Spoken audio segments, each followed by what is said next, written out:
Oh, happy Festivus, everybody. Good morning.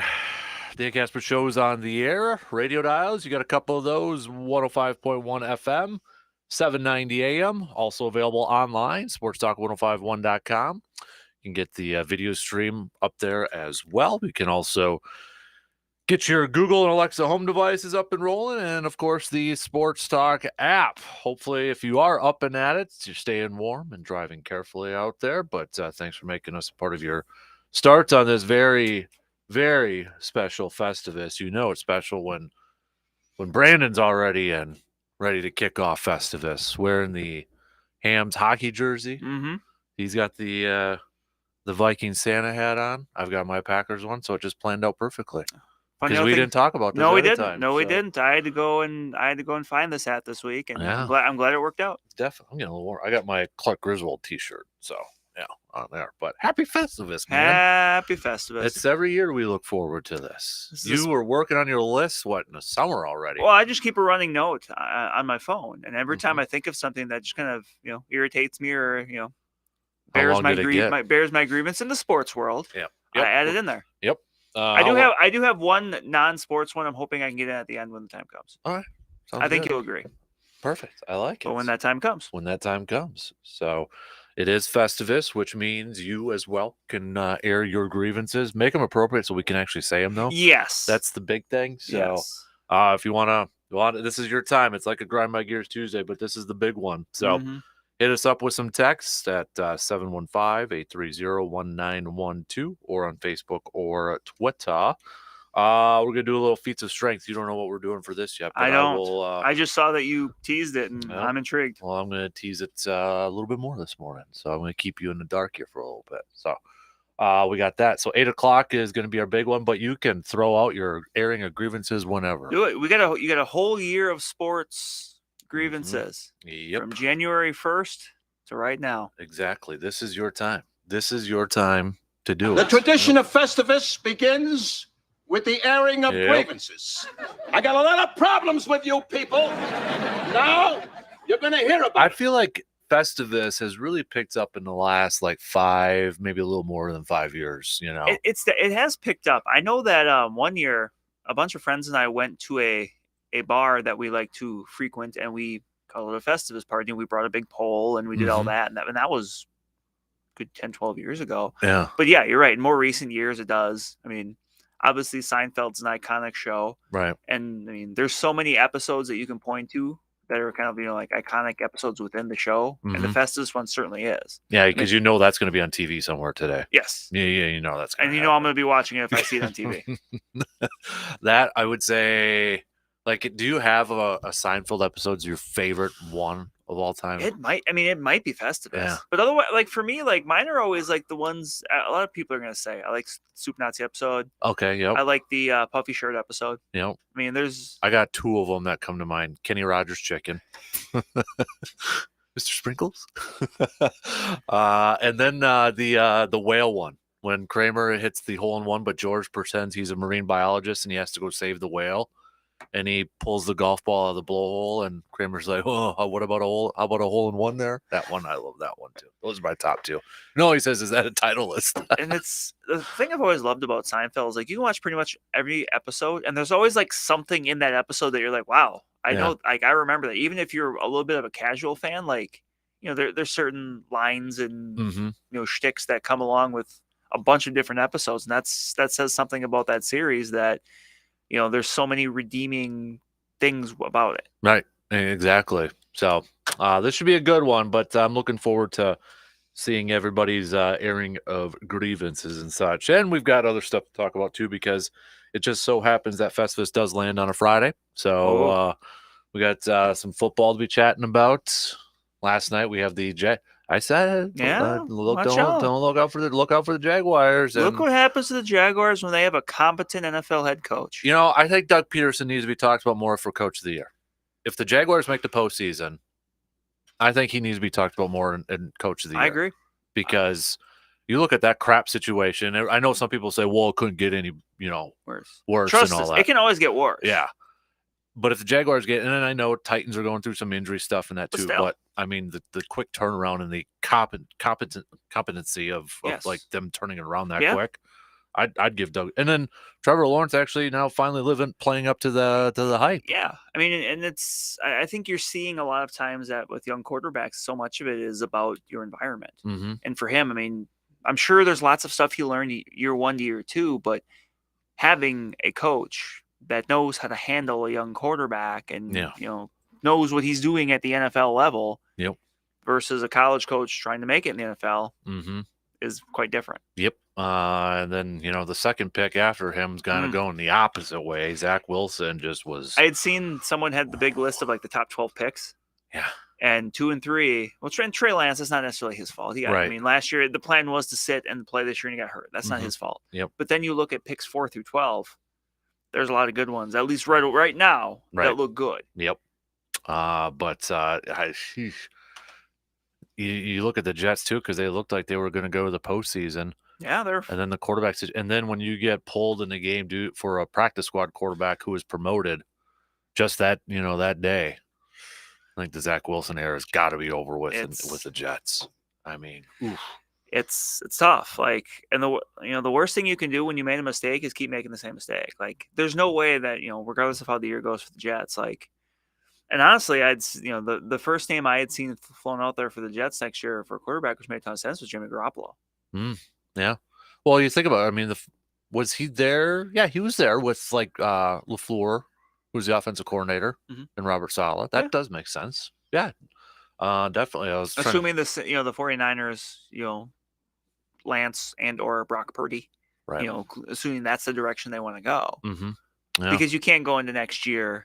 Because we would all agree the one thing that is clearly holding back the Jets is the quarterback, right? Yes. I mean, they got the running game. Who Breece Hall was off to a fantastic. Might be rookie of the year if he didn't get hurt. Yes. Their defense You've got is receivers. You've got that team is a quarterback away from being a playoff team. Yep. So that's a good one. I didn't even think of Jimmy G off the top of my head, but there's gonna be a lot of quarterback movement this offseason. A lot of that carousel spinning. Yep. So. But we got other games we talk about. We got some games coming up tomorrow for Saturday, and then of course on Christmas. Some of you special Sunday. People are playing on Christmas. Yeah, this is the make or break game. I think everybody's kind of looking at. I think what we know what we're referring to there with Green Bay, Denver, and the Rams. Is there a bigger game that looked big at the first start of the year that's just a letdown right now? Yeah. I mean, you could say Packers, Rams, but at least the Packers still have a chance at the playoffs. Right. Broncos don't. Like, Broncos, Rams is just... with all the hype that... I mean, the Broncos, for a lot of these games that they were scheduled was... Yeah, and that was the thing early on in the year. Primetime ones. Yeah, exactly. Where they played so many primetime games. But we got like a full slate tomorrow. Buffalo's taking on Chicago, New Orleans, Cleveland, Houston, Tennessee, Seattle, KC. That's a big one for Seattle. Yeah, they need it. Remain in that. The Giants going up against Minnesota. We'll be definitely hitting that one up too. Cincinnati clinched a playoff spot with the loss last night by the Jets, so they're in it, but a little bit more to play for right now, and they're hot. H-O-T, hot. Detroit and Carolina is a big one in the sense of Carolina's still not out of it, I don't believe, for a playoff spot, even winning the division right now. But also, when I was fooling around with the tiebreakers, with this thing, there's a chance, like if we get to that point where Green Bay wins out, Detroit wins all their games up until that final week, and then Green Bay and Detroit finish with the same record.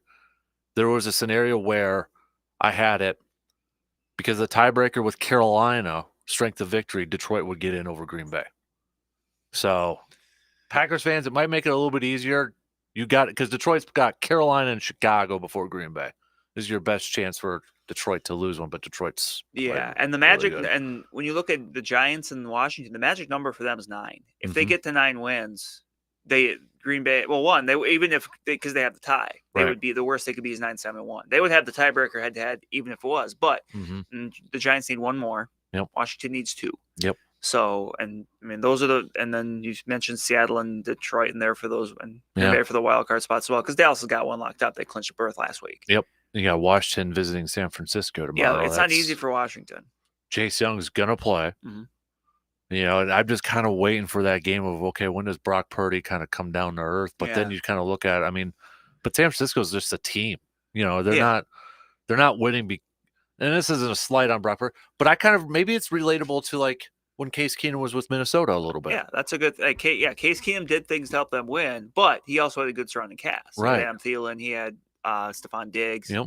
The running backs were playing well. They had a top defense. That defense was number one in the league. Mm-hmm. So I think that's a fair comparison. Yeah. So tough game for both teams, and against in San Francisco. Yeah, and San Francisco with that Dallas loss last week, they're playing for a 2 spot. They're high on Minnesota's heels, and in all likelihood, if they end up tied, San Francisco probably have the tiebreaker because Minnesota they would have a better conference record because Minnesota went 5-0 against the AFC. Yep. Yeah, I say Dallas. I meant Minnesota. My bad. So, then Dallas and Philly playing tomorrow too. So apparently they can't play each other with both teams having their starting quarterback. You want to talk about timing too? How about just saying Gardner Minshew getting to start a week or so after Mike Leach and that in a big time spot here too. And that's why you've got a guy like Gardner Minshew because Gardner Minshew his one game's in that's all you can ask for out of your backup quarterback is someone that can come in and win you a couple games if you need it.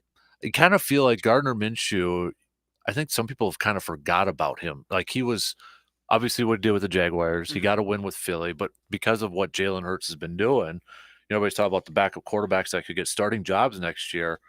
Gardner Minshew should still be one of them out there, and I think he probably could really solidify that case with what he does against Dallas. There's a lot of teams out there that would love to have Gardner Minshew right now. Mm-hmm. Yeah. The Jets. The Rams. Yeah. Yep. Then you got Raiders, Pittsburgh. Then, of course, on Christmas, Green Bay, Miami, Denver, Rams, Tampa Bay, Arizona. And then the Chargers and Colts, who just were officially eliminated too. And the Nick Foles era beginning with the I'm Colts. Just glad that it was Nick Foles this week and not last week. I still got PTSD with that. So we're going to hit up a little green and gold chat coming up here to preview that game, but get your predictions in. This is, I think, the one that everybody for the last couple of weeks has been kind of eyeing up here. So, Packers fans, where's your confidence level? What's your prediction? What's your key matchups? What's your keys to victory? Start hitting us up with some texts, some tweets, and Facebook and all that good stuff. Also, we got a big Bucks game tonight, too, taking on the red-hot Brooklyn Nets. Couple coming up. We talked last week about it's a big stretch. You mentioned Brooklyn, who's coming off a shellacking against Golden State and then Christmas Day against Boston, top two teams in the East. Bucks are 1-1 on this road trip with the win against New Orleans, a loss against Cleveland. But you're right, a red-hot Brooklyn right now. And then, of course, the Celtics on Christmas Day. So I don't know if Middleton's still kind of day-by-day questionable for this game and such. But, we'll talk about that game and leading up to it. And by the way, the Badger Hoops game for tonight got canceled. Yes. So, and that will not be made up. Nope. So they're going to have a 2-week stretch. I think their next game is next Friday against one of the directional Michigan teams, I believe. I think you're right. Yeah, because it was supposed to be Grambling State. Yeah. But then they could jump back into Big Ten play after the new year. Mm-hmm. So we don't have a Badger game tonight, but we'll kind of tinker around and start to talk about the bowl game on Tuesday. Yeah. Coming up here, too. I have to look at who's leading our bowl picks. I got the sheets over here. I'm doing pretty well, but the last few days have been tough. And I stick with mine, and because I watched a decent chunk of the Armed Forces Bowl last night. Man, once I saw it was like 15 degrees in Texas, I was very tempted to switch to Air Force, but I didn't. Yeah, because I have some class. Nice.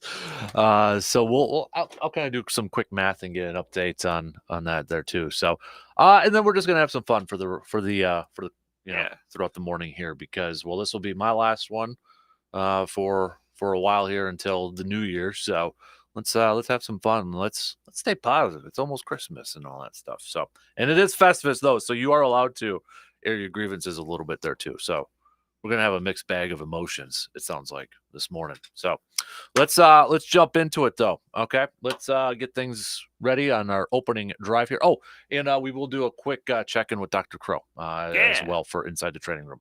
Just past 7:00 this morning. So, but let's get it going. Festivus, get your airing of grievances, all that fun stuff. Get your key matchups, your keys to victory, your predictions for the game coming up on Sunday. You have any confidence going up against the Dolphins? Packers looked fairly healthy. The only player that really looks like he's going to be out is going to be David Bakhtiari, but Matt LaFleur yesterday would not rule him out of not practicing today. But again, you kind of wonder, okay, if he practices today, is that going to mean he's going to play Sunday?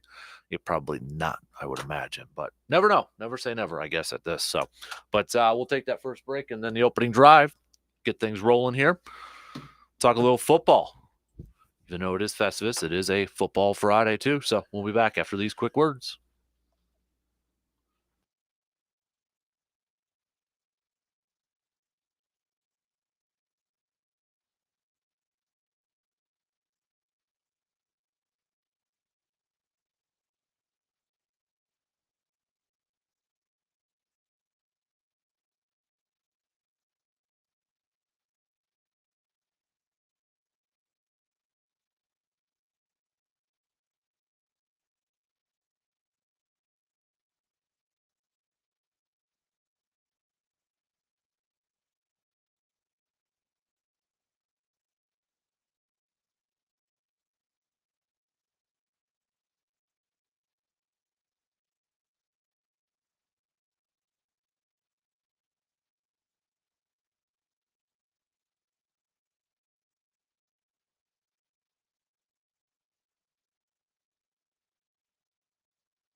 Obviously, we are not at the Doododge here this morning, but don't worry, we will reschedule.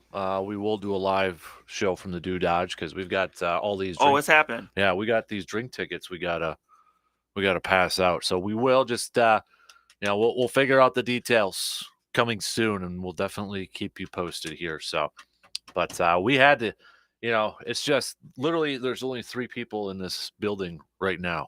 2 of them are right in the studio, Brandon, myself, and then Bob. Because the farmer, he's always in too. So, I look at it this way here, Brandon. Bob's obviously a farmer. Mm-hmm. You and I are from the great Taylor County sort of thing. We're used to this, right? I mean, you're a Bellinger product. I'm a Metford product. Small town toughness, right? Coming in. It's a badge of honor. Or we're just idiots. A little bit of both. Probably a little bit of both right there. So, but it's Festivus. If it wasn't Festivus, it might be a different, well, we might be not here. Who knows? But I can tell you this. If it was just a regular Friday, I would probably be going remotely. Yeah. But because it's Festivus, for the rest of us. For the rest of it.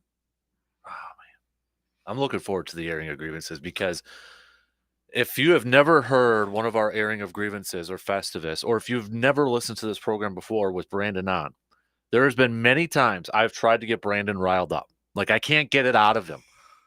But when it comes to Festivus, this is where Brandon gets riled up. I will allow myself to get a little irritated. You are very stoic. Like, I have tried numerous times to get you, to let the guard down a little bit. But when it's Festivus, I don't have to do anything. I just it's your turn. I definitely do for this. Oh, yeah.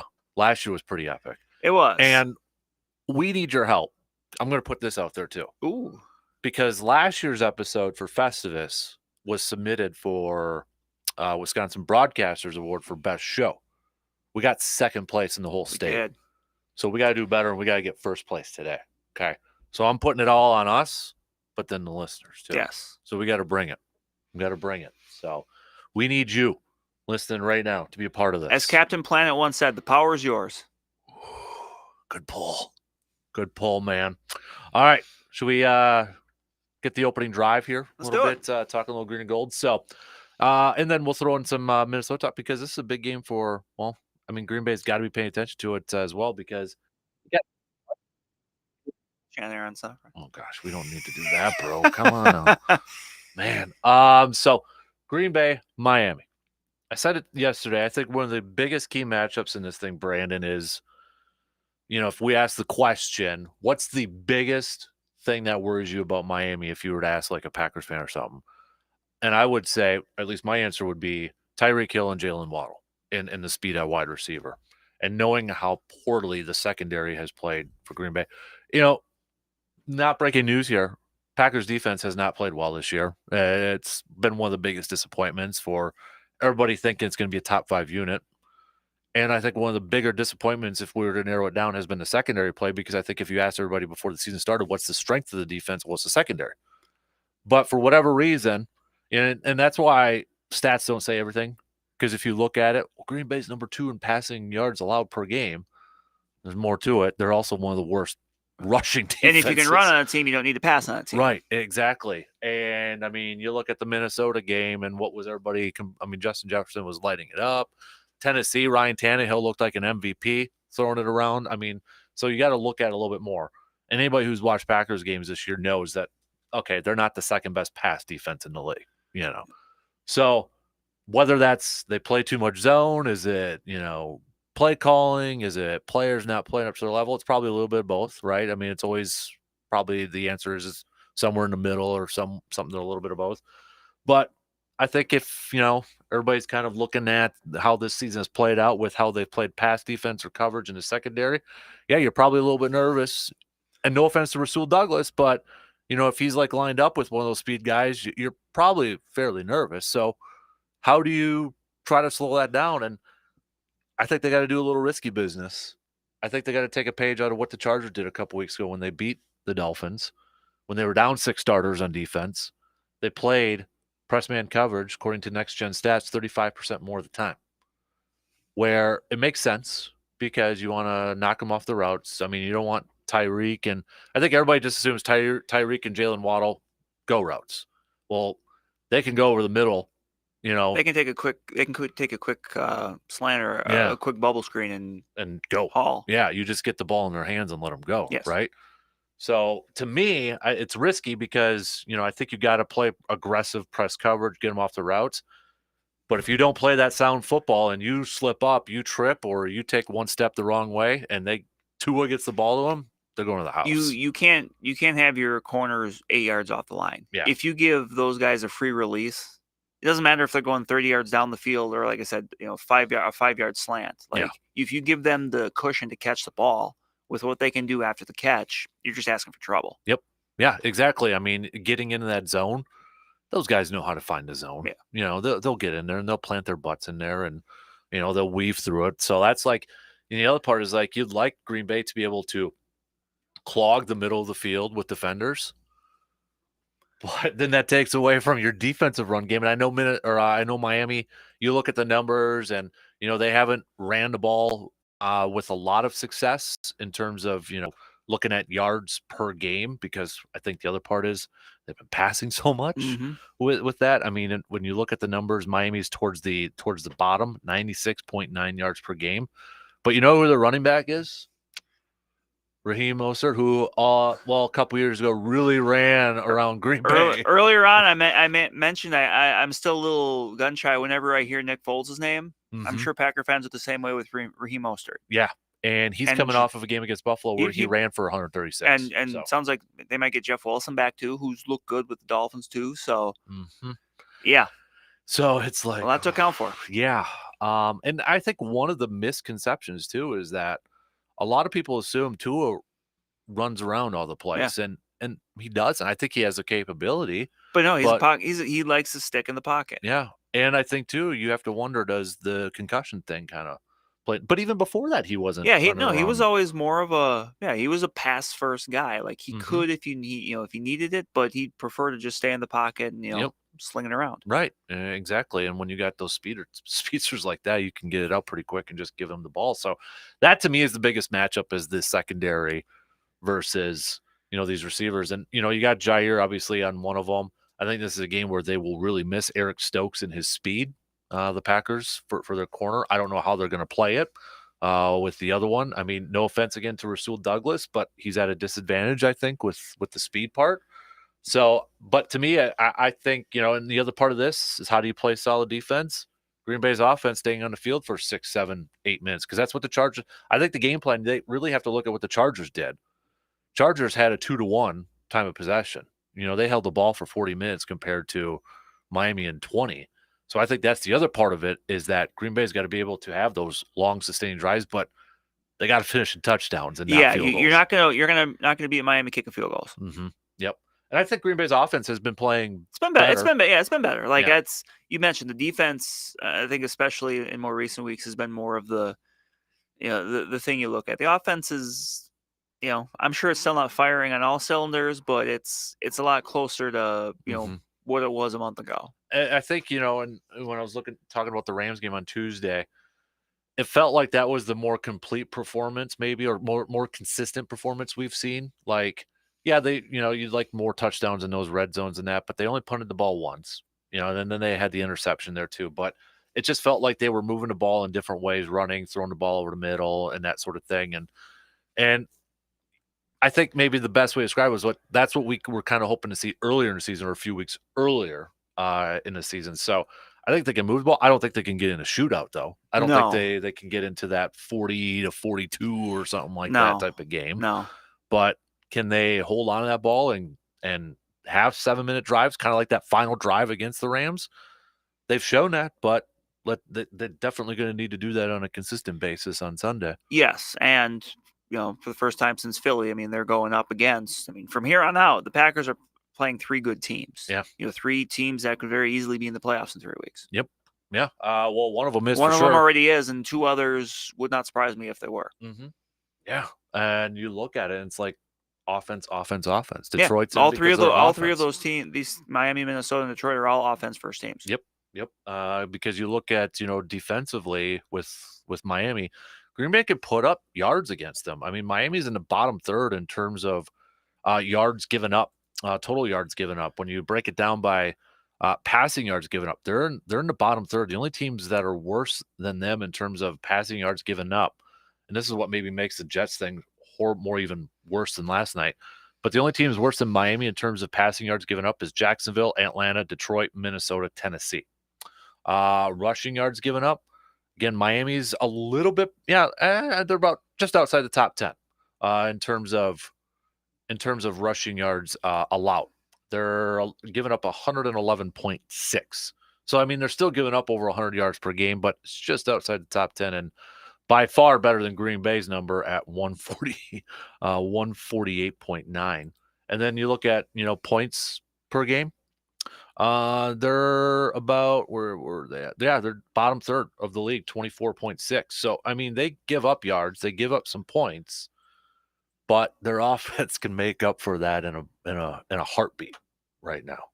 And Miami's struggling. I mean, this is a big game for them too. Yeah, they need it. Yeah, they need to come away with this W because I believe they're still on the outside looking. Or no, they're in the last spot. They're in the last spot right now. But man, there's a big difference because they're 8-6, right? Yes. Big difference between being 9-6 and being 8-7. Yeah. With the way that AFC picture is. Yeah, I mean, they got a little bit of breathing room with the Jets losing yesterday. But I mean, New England's still 7-7. Jacksonville's coming up at 7-8. So I mean, this is you lose that one, depending on what happens. And the Titans, you gotta figure if they're still, that's the other one too. Because if they flip flop the South, if the South, I mean, there's still a possibility that one of those teams grabs it. So this is it's not must win, but for the Packers, it's must win. For the Dolphins as well, you better win. Yeah, because they're riding a 3-game losing streak where they lost the 49ers, the Chargers, and the Bills. They got Green Bay, but their next 2 games, Patriots and Jets. So I mean, those are 2 teams that are chasing them currently.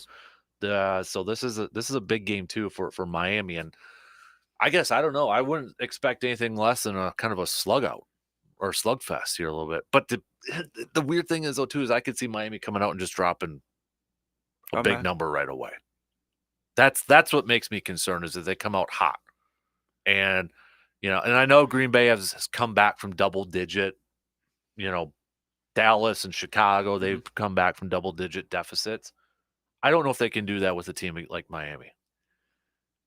Yeah. They're down 14 or whatever. Yeah. I mean, Miami's defense, you can, like we said, you can score on them, but I also feel like Miami can just go down and, okay, they need a touchdown and whatever, that sort of thing. If this was in Green Bay, a week after I said the home field doesn't mean as much in Green Bay, but I do feel like if this was in Green Bay, I'd feel a little bit better. Miami's the type of team that's definitely with what they do is a little bit more suited for warmer temperatures. Mm-hmm. I mean, they can run, but as you mentioned with the numbers, they're pass first. Right. So, I looking at this, I mean, I think you got to put pressure on Tua, but can they consistently put pressure on Tua? You put pressure on Tua, you're leaving guys out to dry in the secondary, sort of thing. I mean, pick your poison. Yeah. It's pick your poison, and they got to play sound defensive football. I think if you ask everybody, if we did a poll question, the biggest concern heading into this game is easily Packers defense, and that will decide it. I think how well is this defense going to play? I think that's what's going to decide this game. If they play solid defense, if they play good defense, they don't give up big plays, and they're able to, freaking tackle somebody with a consistent basis, they got a shot. I think I trust their offense to put up enough points. I just don't trust the defense right now. I don't trust them. So I'm not going to make my pick yet, but we'll see. We'll see. All right. I have to ask you, though, what was your thoughts on your Vikings from last week's Colts one there? Well, I was watching the game when I could because I was actually working. Mm-hmm. I was covering the Santa Claus Invite hosted by the Eau Claire Alliance boys swim team. So, I mean, I was able to kind of pop in and out, and early on, I mean, it seemed like every time I looked at my phone, the Colts scored. So it's like, well, if nothing else, that makes it easier to, not have to, be sitting in front of and watching every single play of this. And right.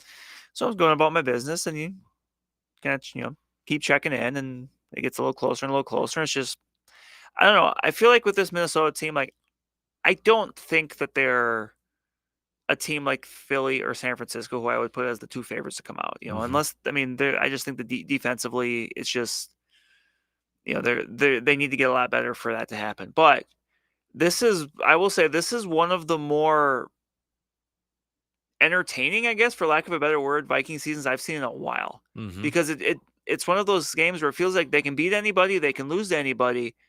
They could be up 17 and give up the lead. They could be down 17 and come back. They've already done that a few times. Mm-hmm. So I think at this point I'm just trying to do my best to enjoy the uniqueness of this year, because it's nuts. Yeah. Kind of, it does remind me a lot of Green Bay teams over the years. If you think about it, offense. I mean, you're an offensive team. When was the last time we talked about Minnesota being a big time? You've had offensive playmakers. Yeah, but during Brad Childress and Favre and Adrian Peterson. But even then, that defense is pretty good. Yeah. Jared Allen, Kevin Williams, Antoine Winfield. I would honestly go back to like the 03-04 Mike Tice teams with Culpepper and Moss and Michael Bennett and some of those guys, because those defenses weren't good and those offenses were. So that would probably be the last time I could think of it. I mean, and they're a little bit different. Obviously, these teams have won more than those have. Right. But it's different. It's been a little bit, because obviously there's a period of time where that's how the Vikings were. I mean, the Denny Green era, a lot of time, more of those years were driven by offense than defense. Mm-hmm. But what do you say? I mean, it was the biggest comeback in NFL history, and certainly the Colts had to do their part to help make that happen. But it happened. Can you imagine if Frank Reich was still coaching the Colts and that happened? He wouldn't be the coach of the Colts anymore. No, but that storyline with the comeback. Oh my gosh! Yeah, been all over the place. But and I know there was like back and forth. Vikings frauds, worse. And I'm like, okay, well, it's the same thing from a couple years ago when everybody said Green Bay was the worst 13th. I hate using that term.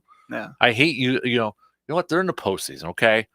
The fact that they're in the postseason and they got double-digit wins, they won the division. I don't like using the worst 13-3 team, 12-4 team, or I guess now 13-4 with the 17 games. Well, then by that, by that rationale, then suddenly one day later, is Dallas a fraud because they lost to Jacksonville? Right. Yeah. It's at some point there's too much analysis that goes on. Mm-hmm. And at some point, obviously people have kind of their feelings on things, and they're going to find things that suit them, and that's just how it is. I would not to stick up for Minnesota or anything like that, but if you're Green Bay, would you rather be in a position of Minnesota right now? Exactly. And there's and the big talking point of the Vikings this year has been their point differential, which is I think they're +2 now. Yeah. Which that is very uncommon, and a couple lopsided losses help with that. But the other thing to consider too is entering this week, the Vikings had the best fourth quarter point differential in the NFL. Now, last week helped, I'm sure. Right. But still. Yeah. Because it's they've made comebacks. They made a comeback against Buffalo. They made a comeback against Washington. Exactly. So but I think you said it well. Let's put it this way: I would rather be in the spot as a Viking fan. I'd rather be in this spot right now than some other teams that maybe feel like, oh well, we probably could have a couple more wins, but they don't. Right. Yep. As I've said the last several years, when it come to the Packers, don't apologize for winning. Yeah, I've never gotten that. I'd rather be where you guys are at right now. So, kind of looking at it, if the playoffs started today, though, I mean, because Minnesota does have its issue. We know it's mostly defense. They're a flawed team so far. If the playoffs started today, you guys would be going up against Washington. With the defense is probably more, when we think about Washington, right? Yes. I know there's like, are they going to bench Taylor Heineke for Carson Wentz? And let's put it this way: as a Vikings fan, I'd rather see Carson Wentz than Taylor Heineke. Yeah. So I mean, would a game against Washington concern you at all because of their defense? Yes, but I also think as just a longtime Viking fan who has seen this before, they could be playing anybody, and I'd just be a little bit nervous because it's playoffs, like. It can end. It can end just like that. Yep. So it could be the late '70s Tampa Bay Buccaneers rolling in, and I could be like, well, I don't know. They could find a way. Yeah.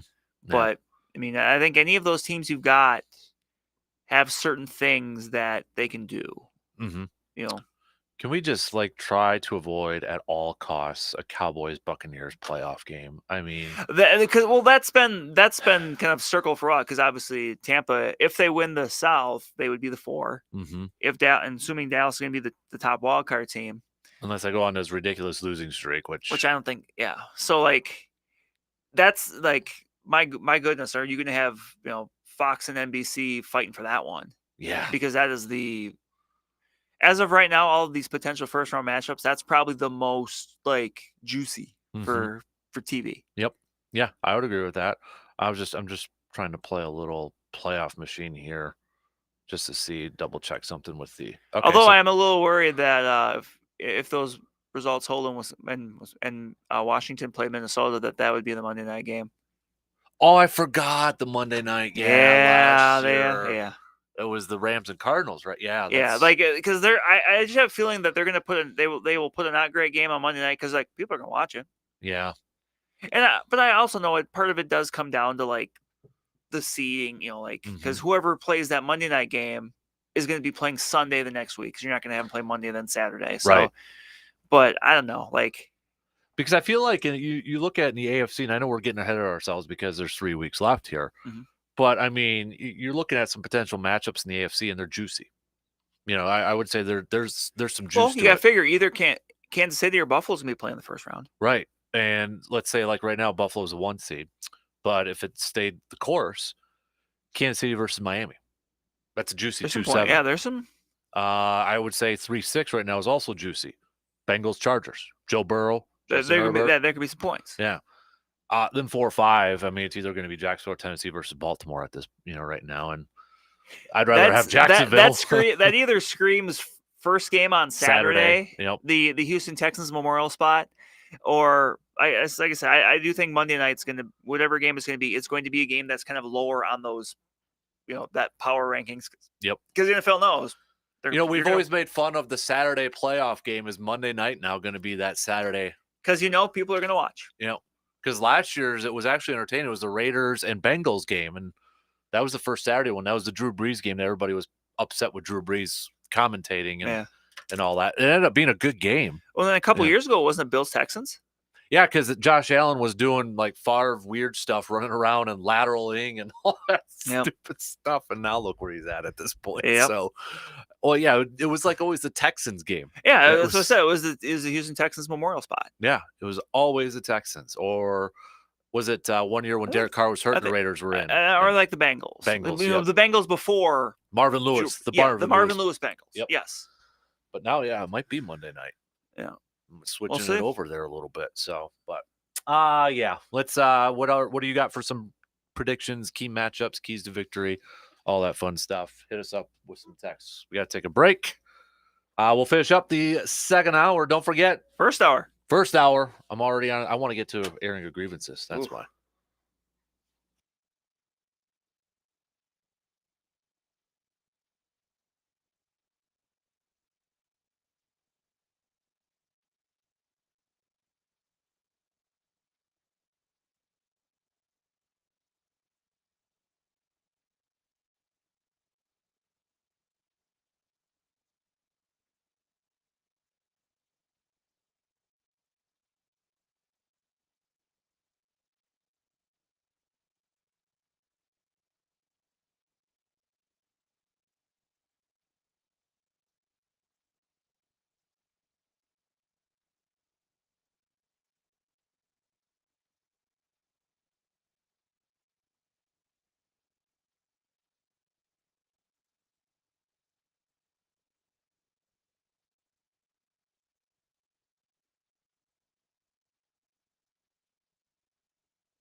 All right, we got a few minutes to the top of the hour here.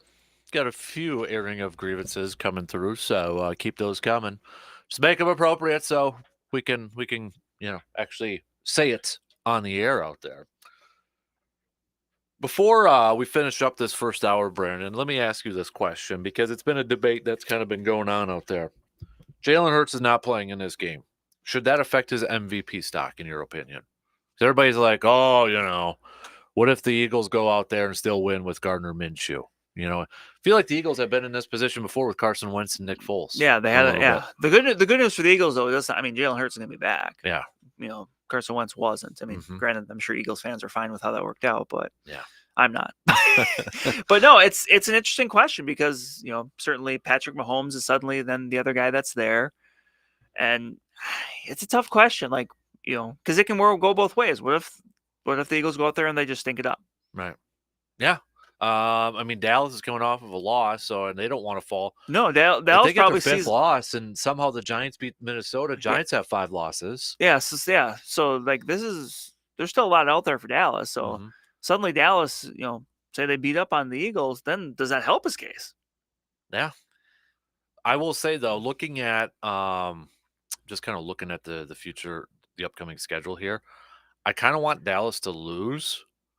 That way they have maybe something to play for week 17 against Washington. Because yes, the Giants and Washington play the Cowboys and the Eagles week 17. And yeah, ideally that's where I would like, you want that game to be as unwinnable as possible for Washington and New York if you're a Packer fan. Yep. So I kind of want I want Philly to win this weekend. Because Dallas wins, they could be at a point where they've got nothing to play for. They would be locked into the 5 seed, and they're going to rest guys then. Yeah, because you don't have to worry about rust like Philly would potentially have to figure. Yeah, that that's out. the difference when you're given 2 weeks off. If you're given 1 week off, yeah.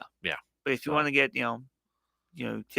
keep some tread off the tires for Pollard and Zeke, yep, you can do it. Yeah, so go Philly. Please beat up on Dallas so they have to play these final couple weeks here, and they got Tennessee. Dallas does right before Washington, so that's going to be another game where they're going to get a tough test. Yep, going up against them too. So, all right, so I think Patrick Mahomes is going to end up winning it. I think at this point, but I don't think. I don't know. Like I feel like Jalen Hurts should. He's maybe not getting as much credit. It started off hot with Jalen Hurts, but then it seems like as soon as he hit the favorite for MVP, you had more people kind of coming out. Well, it's the system. Yeah. Well, it's look at his offensive line and all that sort of stuff. And, I think that's a big part of just. I'll keep it strictly to sports, but you see it a lot where like people, you always want to build somebody up, and then once they're built up, you want to tear them down and see if they can be rebuilt back up. I just look at the example of Giannis. How he rose up and then suddenly people had their nitpicks with him. That's a good point. Yeah, and you can make that case. You can do that with so many things in sports. Yeah, that's a good way to put it. I don't like that. So, all right, we got a few minutes here. Switching gears here, but we're kind of going all over the place here because it's Festivus and it's our last program. Well, at least for you and me for a week or so. So we're gonna have some fun here. But what was your initial thoughts, Brandon, when you heard about Carlos Correa going to the Mets? When you woke up that next morning, or that morning, I should say, and you're like, all right, yeah. I don't know. I don't even really know. I was just like, what? Yeah. I think it was just kind of like a questioning tone. So, but yeah, obviously the Giants had some sort of issue with the medicals that the Mets didn't. Is baseball broken right now because of this? You know what I'm getting at when I ask that, right? But I don't think so. And I get it because look, the Brewers, the Twins, any team that pretty much everyone around here is going to cheer for, were never in the Carlos Correa. Well, the Twins made an offer. I think the offer was like 10 to 85, which is a good offer. Yeah. But from the sound of it, like they made their offer and they weren't really budging off it. But to me, I think the more I've seen, the more my issue isn't. It's not necessarily with the Mets owner. It's with so many other owners that won't spend. And that's the thing is like, I should be happy an owner and is that's it, spending like, money, right? I'll break this out here. If we were doing a cream of the crop this week, I was Oh, gonna we pick. are. Okay, You well, want I'm to do gonna. it right now? Yeah, Come on, Randy. Come on, Randy. All right. There we go. Randy's taking a break. He works hard. He does. But mine gonna be Mets owner Steve Cohen. Yeah. Because it's, and I get there's gonna be a lot of people like, well, they're spending so much. He's got money and he's spending it. Like, I would love, and look, not everyone's gonna, the Pirates aren't gonna be on Carlos Correa, but there's no reason they can't be going out there and trying to spend some money. Yeah. Like, good for him for not being a cheap owner. Good for him saying, you know what? Hey, I'm already making a bunch of money here. I'd rather make a little bit less money and maybe win a World Series. I think the people who are upset, I said it yesterday, but would you agree? They're jealous. Yes. If Mark Anastasio was able to do this, Brewers fans would love it. Pumped up. We'd be talking about World Series expectations and all that. Yeah. So, and not everyone can to that level, but everyone can to some level. Yeah. And you can't, like, I realized during the lockout, I think it was Rob Manfred had made the comment that, owners don't get rich owning baseball teams, which is ludicrous. Yeah. I mean, we saw the Braves had to open up their books last year because they're a publicly owned team, and I think they made like $400 million in profit. Yeah. And granted, they won the World Series, so that's a little bit higher than most. $400 million in 1 year. That's more payroll than what the Brewers probably have every couple years combined. So there are so many owners out there. Stop being cheap. Early preview of airing of grievances right now. I like it. Stop being cheap. If you put money into your product, you will get back. Pittsburgh's a good baseball town. Cincinnati can be a good baseball town. Well, spend some money. Hey, they're still paying Ken Griffey. Did you see that? And they're going to be paying Mike Moustakas next year when he's not on the team. Did you see that graphic about Ken Griffey? Yeah, he was like he's still one of the highest pays. Yeah, man. Well, Brewers are kind of like that with Ryan Braun, though, too. Aren't they will, and they will be with Christian Yelich. Yeah. So that deferment. If I was an athlete, I would. Yeah. All right, 1 hour in, we got a little inside the training room coming up next.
Second hour kicking off on this Festivus edition of the Dan Kasper Show. Appreciate you all tuning in, however and wherever you may be tuning in.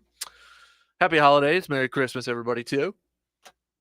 Coming up in just a little bit, we are still getting your airing of grievances, so you can send those babies on over to our Shoe Doctors bullpen line, 715-830-1912, or you can hit us up with a quick tweet, Facebook, or comment on the video stream. We're also going to hit up some Bucks chat, too, as they got a big game taking on the red-hot Brooklyn Nets tonight. But we kick off this hour like we usually do every Friday, inside the training room. Dr. Crow, Chippewa Valley Orthopedics and Sports Medicine. Morning, Austin. How you doing, bud? Merry Christmas. Yeah, you as well. Happy Festivus, I should say, too. Happy Festivus. So yeah, you as well. I'm gonna kind of lead off with a little bit of a different route here. So Deion Sanders, I was kind of watching. He did an interview with Shannon Sharp the other day, and he kind of like showed off his, like, I don't know if you remember, I think it was back in 2021. He had that surgery where there was like rumors that he almost had his foot amputated or his leg amputated. Mm-hmm. And I originally thought it was, complications yet from his turf toe, because he always suffered from turf toe, or always had was just really struggled to overcome that. But he said that it was discovered that his foot had been dislocated for at least 15 years and caused blood clots, he said. How is that possible, to not know that your foot's been dislocated for over 15 years, Austin? Yeah, I saw that. I'm not sure. Sometimes there's things where, like, you can have joints that are subluxed or partially out of place, but they have a frankly dislocated, whatever part of the foot it is. Obviously, dislocation basically means a joint is out of place, right? Mm-hmm. So if it's the major joints, there's just not really possible. There's just no way that you'd not be able to function, or any kind of evaluation wouldn't immediately notice it. Now, smaller joints can get subluxed, and there's actually some joints in the foot that, as they degenerate, will start to sublux. So maybe that's what he's alluding to. But I'm not sure. And generally speaking, even with dislocations or subluxation, it doesn't necessarily put you at a super high risk for developing blood clots. So it's probably multifactorial. But that being said, blood clots certainly can be both limb and life-threatening. Yeah, because he did have 2 toes amputated, it looks like. But I don't know if you saw the video too, where he was getting like a massage on his leg, and he said that he has to have like a couple, every day to keep the blood flow flowing. But it looks like his calf muscle was kind of, part of that is missing over there too. Yeah, he probably developed some type of infection, would be my guess, related to that. And then, sometimes those infections will spread up, and that, again, clearly going to be limb-threatening, potentially even life-threatening. And so when you go there, amputating, debriding tissue, it's all certainly can be part of that. He's a player. Whenever I think of a player suffering from turf toe, he's like the first player I think of, because I remember, the Cowboys days towards the end there and such. But like, what is the biggest issue for athletes who suffer from turf toe? Why they might not be able to overcome that type of injury? Yeah, I can speak to that personally. I had a case of turf toe that I'd have operated on. It doesn't sound like much. I mean, I remember, I was probably in junior high maybe when that happened, and thinking, like, how can this great athlete be affected by a toe injury? Yeah. I mean, it just sounds so soft, really. But what it is, so what turf toe is your big toe, or we call it the great toe. The bottom of it has called a plantar plate. It's like a thick fascial lining, and it stabilizes the joint, and it also is an attachment for some of the muscles and tendons that help you push off. So every time you use that leg to push off, there's stress that goes across that again. It's called the plantar plate. Well, turf toe injury is where that joint hyperextends and it tears part of that. There's different levels of severity, but if you completely tear it, it not only hurts, but it limits your ability to push off. So you can imagine every single step, every time you try to jump, every time you cut, there's weakness and pain with that. So it is amazingly debilitating. And so again, it doesn't sound like a lot because it's a toe thing, but it is. Over half of the strength of your push-off comes through the great toe. So it markedly affects your ability not only to perform, but just the level of pain it's in with every single step. So it's a legitimate injury, I can tell you. Well, I think maybe you can kind of say that you can compare yourself to Dion, that you had the moves like Dion on the In a football lot of field, ways. right? In a lot Yeah, of ways. I like that.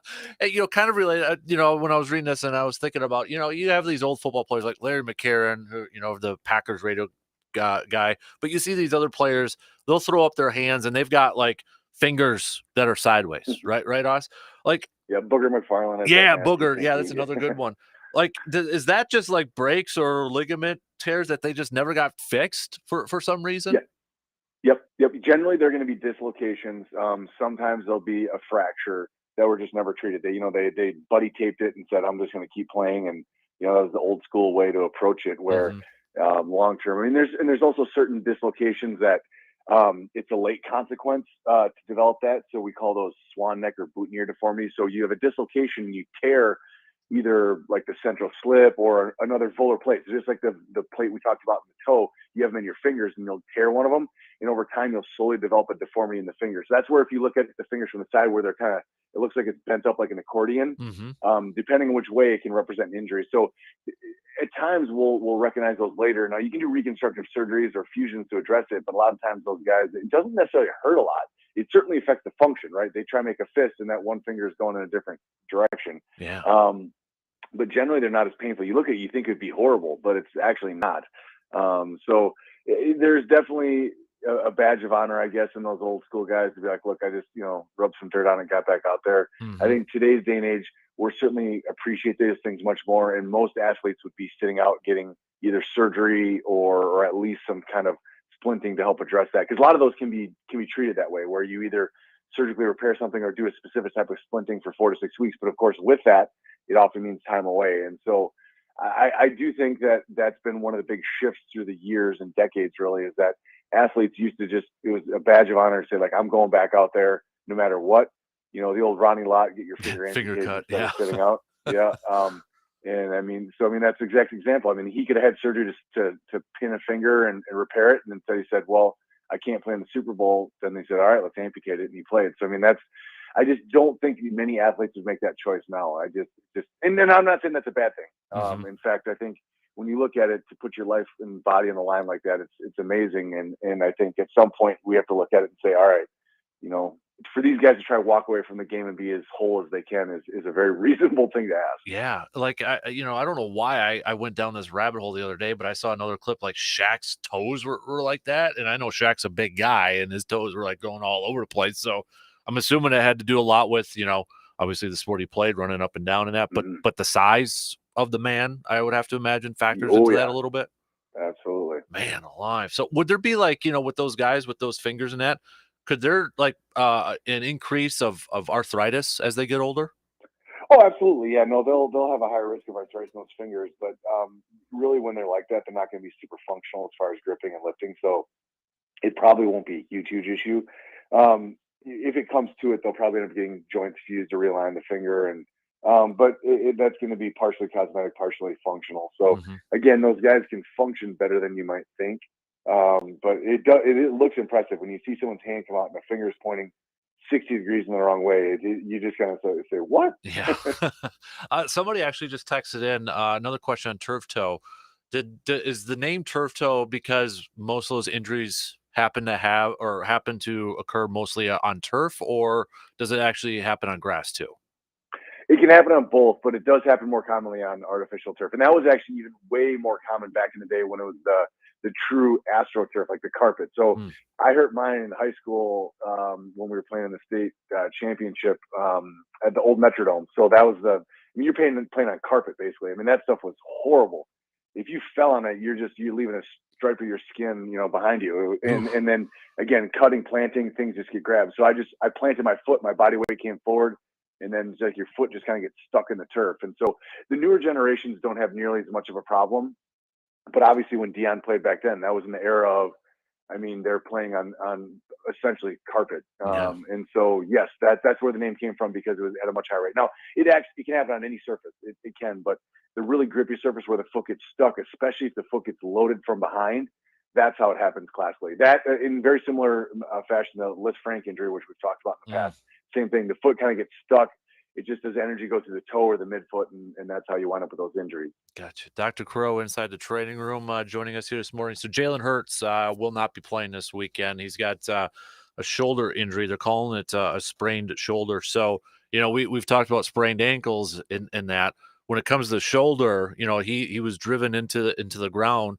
Do you think there was any shoulder popping out a little bit, or what's a sprained shoulder kind of include? It depends. I mean, because they sometimes will use terms interchangeably, but my assumption is based on how his injury looked, it was probably be an AC separation, which we've touched on in the past. That's a common mechanism getting driven into the ground. So the AC joint is the A is the acromion, C is clavicle. So that joint comes together. It's kind of the bump on the top of your shoulder. Very common injury. Quite painful when it happens, but generally speaking, it responds to conservative treatment, meaning within a couple weeks, hopefully he's back and 100% essentially.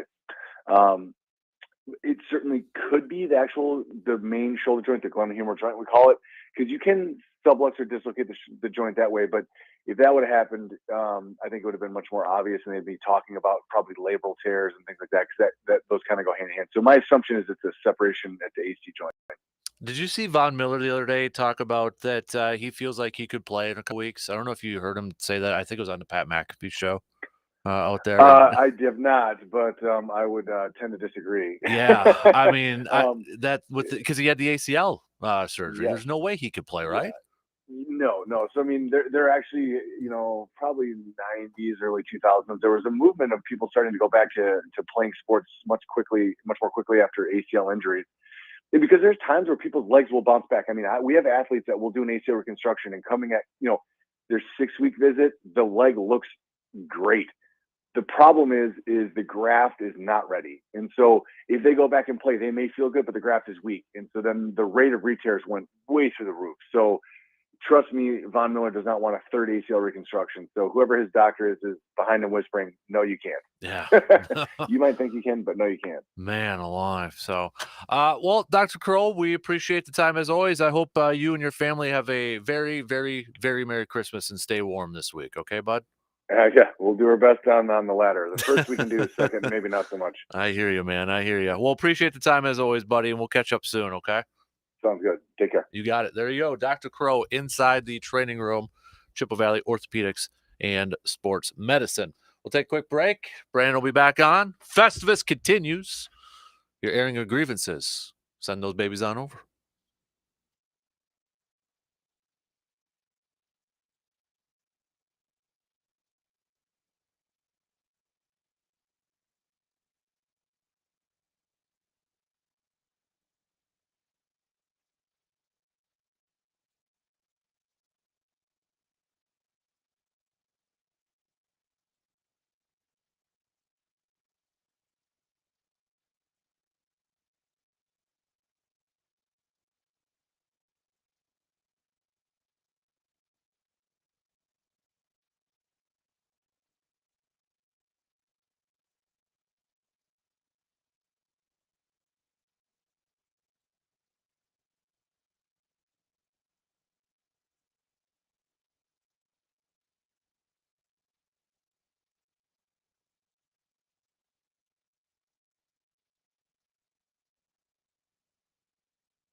After the program this morning, Brandon and I are going to do an episode of the podcast brought to you by Hy-Vee and Toyson Ford. So make sure you check it on out later this morning. It'll be up there for your listening pleasures right before you head off for the holidays, for Christmas, that sort of thing. So, all right, let's talk a little hoops here with the Bucks taking on the Nets, and then you got the Christmas Day game against Boston coming up here. I know when last week we were talking, Brandon, we were looking at this road stretch, and I think we were kind of saying with New Orleans, Cleveland, Brooklyn, and Boston, we'd be happy with 2-2 with you split. Well, they're 1-1 right now.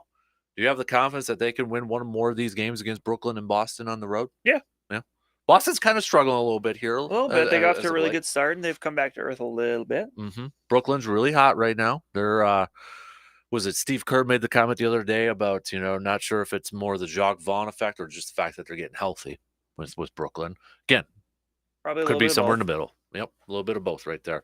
But the fact is that they're playing some good hoops right now. And Bucks are going to be going into that buzzsaw. And I'm good. I love this stretch. I think this is a good stretch, and it's a good December test. I mean, you're going up against Brooklyn. Yeah, they're the 4 seed, but they've won 7 in a row. They're 9-1 in their last 10. At this point, Bucks are still holding on to that 1 seed over Boston, who's on a 3-game losing streak. So you got Cleveland, who's on a 5-game winning streak. Philly's on a 6-game winning streak right now. Is it fair to say, Brandon, that the best conference in the NBA is the Eastern Conference over the Western Conference as of right now? I think right now you can make that case. Yeah. When you look at some of those heavy hitters that you mentioned. You look at Boston's got 22 wins. Milwaukee's got 22 wins. Boston's got 22 wins. Cleveland's got 22 wins. Brooklyn has 20 wins. Nobody in the West has 20 wins right now. You got Denver, who's at the number 1 seed's been flip-flopping in the Western Conference here. Denver's now the 1 seed. Memphis, they're tied with Memphis, but Memphis is listed at 2. New Orleans is at 3. Phoenix is at 4. Clippers are at 5. They all have 19 wins. So your top 5 have 19 wins. Your top 4 in the East have 20 wins. And then it's followed up with the Knicks at 18, and then Miami at 16, Indiana 16, Atlanta 16. They're 2. So I don't know. It's kind of, I think the East has been playing out to what I think people expected so far when you look at the top 5 teams. The West has not been playing out to what I think a lot of people expect. Denver, yes, but New Orleans, no. I don't think anybody. Memphis, I think there might have been a little of apprehension. Yeah, they had a good year last year, but are they legit? Can they do it again? Yeah. Phoenix, I think people kind of forgot about Phoenix for what, whether they were looking for the drama between Monty Williams and DeAndre Ayton and, aging there. They're still up there. Clippers, everybody, I swear, picked the Clippers, to go there. But then you got the Kings that are just 2 games back. Lighten the beam. Yeah. So, I mean, I think the West is a little bit, I don't know, uncertain at this point. Yeah. You look at point differentials, your best teams right now in the West are New Orleans and the Suns at 5. At 5. The best one in the entire NBA is the Cleveland Cavaliers at 6.5. 6.5. And then it's Boston at 5.7. So, I mean, you've got a lot of teams that are very comparable, it seems like, if we use the point differential system on there. Are you concerned at all with the health of Chris Middleton for the rest of this season? Not yet. I think we're still plenty early that you can afford to kind of take it slow. Mm-hmm. But, when someone does come back, you don't want to hear that, they're having, they're still having some concerns. Mm-hmm. So, yeah. But there's still plenty of time to kind of take it slow and hope, it's just, maybe a lingering thing that can fix itself. Yeah. He's only been averaging about 11 points per game since his return. At this point, I still feel like he's not all the way back. He's got, the rust and obviously the injury. But do you feel like, even though the Bucks are the 1 seed right now and they've got 22 wins, we haven't seen this Bucks team at their peak yet, that we haven't seen them at full, 100%. Yes, I would agree with that. Mm-hmm. Which makes it more fun and dangerous. It does. It does. You never want to peak in December. Mm-hmm.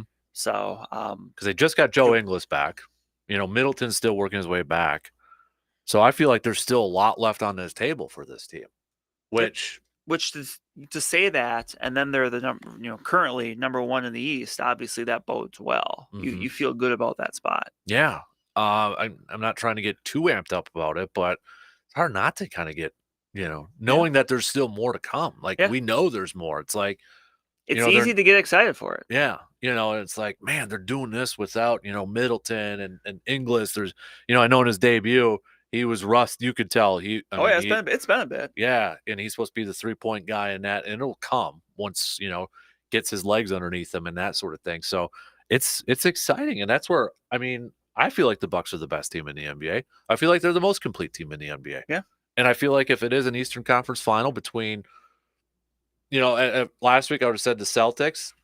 I'll say no, if it's Celtics or Brooklyn or even Cleveland, it's going to be a dogfight. Yeah. It's going to be a hell of a fight, I think.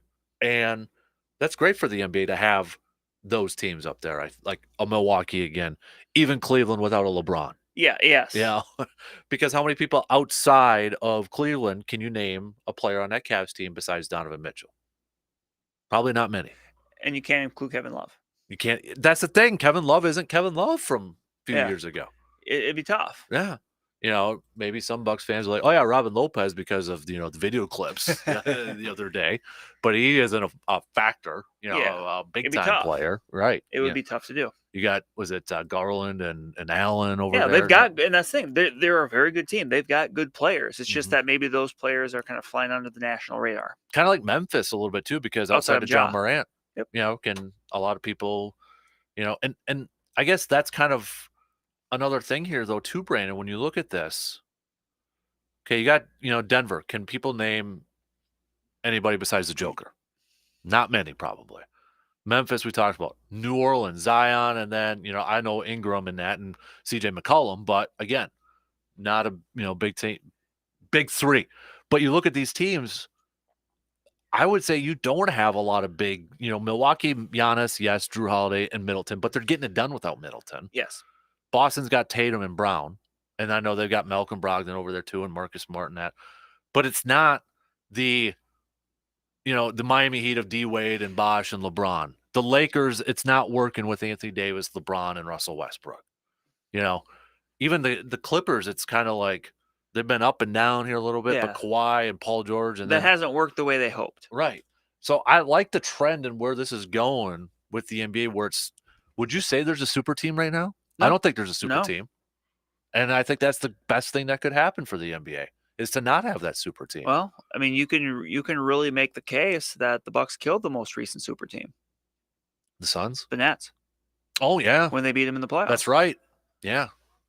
A toe away. Toe away? A toe away. It wasn't by much, but they did. Yeah, you're right. And I know they were banged up. The Nets were a little bit They were, but still, that was hard. That was all the buzz was on the Nets. This is, they've got all these guys together. This is going to happen. And then it didn't. And then it just kind of petered out. Good point. I kind of forgot about that already. But yeah, I think if you're just kind of a casual NBA fan, and if one of your biggest gripes has been you don't like super teams in the NBA, I would make the case there really isn't. And I think to win, you do have to have a couple of guys. Yes. You have to have at least a couple of guys on there. So, the days of LeBron winning with Zagrutis Ilgauskas that's not going to happen. Right. But right. You look at the NBA champions over the years, there's at least a couple guys on there. Yes. Right? Shaq and Kobe. Jordan and Pippen. Even when LeBron won with the Cavs, it was him and Kyrie. Yeah, he doesn't win without Kyrie. No, he doesn't. Golden State, I think, I don't know if I'd say big three anymore. Draymond isn't really, and Steph's doing his thing, but Klay Thompson, you can tell, is just kind of, and I'm not taking away anything from Klay Thompson, but look at Golden State. They're awful on the road. They're not even in the postseason right now. So I like this. I think this is the best thing that could happen for the NBA. I think for people like you and me, it kind of harkens back a little bit to the 90s. Yes. Obviously, with everything in general, we're always going to hold in high esteem, but especially with the NBA where you had so many of these good teams. It wasn't just, Jordan and Pippen with the Bulls. It was Ewing and Starks with the Knicks, or it was Malone and Stockton, Reggie Miller, Rick Smits, Mark Price with the Cavs. Just like it seemed like Mitch Richmond with the Kings. Like everyone just kind of like, oh, they've got a guy. Morning and Tim Hardaway, if you want to go to the Heat it seemed like pretty much every team had it kind of, oh, well, they got a guy, or they've got two guys, a Batman and a Robin. Yes, kind of, and that made it fun. Yeah. See, Supersonics, Peyton and Kemp, Yep. right? You had those guys over there. Portland had Clyde Drexler. Yeah. Yep. Or even like when Houston won, it was Akeem and Clyde, and Yeah. then Barkley and Pippen came after And then that. that's but the thing. They tried to do that, and it didn't work. It didn't work. Because I think it was the Jazz that beat them in one of the playoffs. But yeah, remember that team with those ugly Rockets uniforms with the pinstripe things on there? I knew somebody in school who was a huge Rockets fan. I think they even had like a Akeem picture painted in their room or something like that. I think that was when Little Caesars had remember those posters of the NBA player? I had Akeem Olajuwon one on my door. It was like too tall for the door. But no, I like it right now. And I think the NBA is a lot of fun because you're seeing these changes. I mean, your top 6 in the Western Conference. Your the Kings are the 6 seed. They're 2 back. The Kings have been the most irrelevant team in the NBA for like the last 15 years. Yeah. And here they are. Right. And I mean, you got to give them a lot. Can you name it? Can anybody name somebody on the Kings team? Probably not, right? You can't. And I know that in the NBA might be like, well, that's not good because we're not, highlighting our stars. But at the same point, they just got back. Right. Like, you probably Aaron Fox is there. I know that's probably the main one for a lot of people. You probably will by the end of the year, right? But just because it's still new. But that also, I would say, like the NBA might say, well, we can't. Nobody's out there, nobody else. But that's an opportunity for you to market that player. Yes. And that's what grows the game that way. So I don't know, but that's just me. So I think they lose tonight. Talking about the Bucks, I think they beat Boston on Christmas. If I'm making some picks, I'm glad the schedule works out though. For a little Christmas Day sports. Yeah, Saturday or Sunday is going to be really fun. Hopefully, if you're a Wisconsin fan, if you're a Wisconsin sports fan, you're hoping that you get a W against Miami and then it follows up with a Bucks win against Boston. Hopefully. I know you'd probably not, but yeah. That's going to be a full day. It is. It's going to be a really fun day. You just have the TV on while you're hanging out with the family. Mm-hmm. I know the NBA is probably pissed about the NFL, but... Well, we had this conversation before. The NFL is not going to back off one iota if they have that opportunity. No, not at all. I mean, they could have the worst game, like you said, on a playoff. And people will still watch. If it was Christmas, like if this was the... No, and I'm not picking... I'm just going based off records. Yep. Chicago, Denver, with Russell Wilson not playing. Like it's Mark Rippon or something. Yeah, you would still have a fair amount of people watch. Right, yeah. Or maybe the better one would have been like Chicago and Houston. Yes. That would be the, people would still watch that. Yep. That's why they're still playing Thursday night, for crying out loud. Yes. You can have those bad matchups most of the time. And in a lot of cases, networks are going to pay a boatload of cash. In a lot of cases, they're bad games. Yeah. And networks will still pay a boatload of cash because it's all of our faults for watching that game. Yeah. So, all right. Before we take a break here, Brandon, switching gears here again. Going back to the NFL since we were there. I know there's 3 games left in this season, but of the teams that are contending for a playoff spot, okay, not necessarily in, because if you look at it, there's only 6 teams right now that have clinched. Buffalo, Kansas City, Cincinnati, Philly, Minnesota, San Francisco, I guess 7 teams, and then Dallas. I don't think those are too surprising, right? No surprises there, really, for clinching a playoff spot. I thought Minnesota was going to the postseason, so, I didn't have them win the division, but they're still going to the postseason. But of the teams that are close, or maybe just on the outside in, you've got Jacksonville, you've got the Jets, Patriots, Seattle, Giants, Commanders. Throw Carolina in this thing too. Which one surprises you the most? Who has surpassed your expectations this year? I think the first one that jumps out is Jacksonville. Mm-hmm. For a team that was just awful a year ago, and for many reasons, I think we're seeing some of those reasons why. Yeah. And look, they didn't even get off to necessarily the greatest start this year, but they're starting to figure it out, and they're kind of becoming a team that you don't want to play right now because they have a dynamic offense. Mm-hmm. So the 2 teams that stuck out to me were Jacksonville and Seattle. Okay. Seattle, no one really. I don't think many people gave a chance to after the Russell Wilson. They were deal. supposed to trade for Baker Mayfield, right? Yes. And they're probably happy they didn't. They got a Pro Bowl quarterback, technically, Geno Smith. So very even matchup between the AFC quarterbacks and the NFC quarterbacks. I saw that, dude. And well, there's a good chance Jalen Hurts isn't gonna, if Philly goes. It's possible there's some change. Yeah. But yeah, it's Kirk Cousins, Geno Smith, and Jalen Hurts versus Patrick Mahomes, Josh Allen, and Joe Burrow.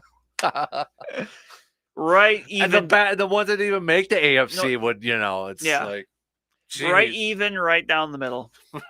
I mean, that's if you're stacking those three quarterbacks up against the other three, it's a coin toss. Gosh, that's that was the first thing I noticed too. Was those quarterbacks there. That's the thing though too, is like Tua was the leading vote getter. And the thing is though, what does that say about his vote within the league? Mm-hmm. Because that, in theory, that winning the fan vote should have just been a nice boost up. Right. But like, I feel like if the Pro Bowl is supposed to be for the fans, shouldn't the fan vote be factored in a little bit more? Yeah, but then it's also a popularity thing, so you could get like a Grant Hill situation in the NBA where he doesn't play all season long, yet he's voted a starter. Or Jeff Saturday when he was or Jeff Saturday, yeah.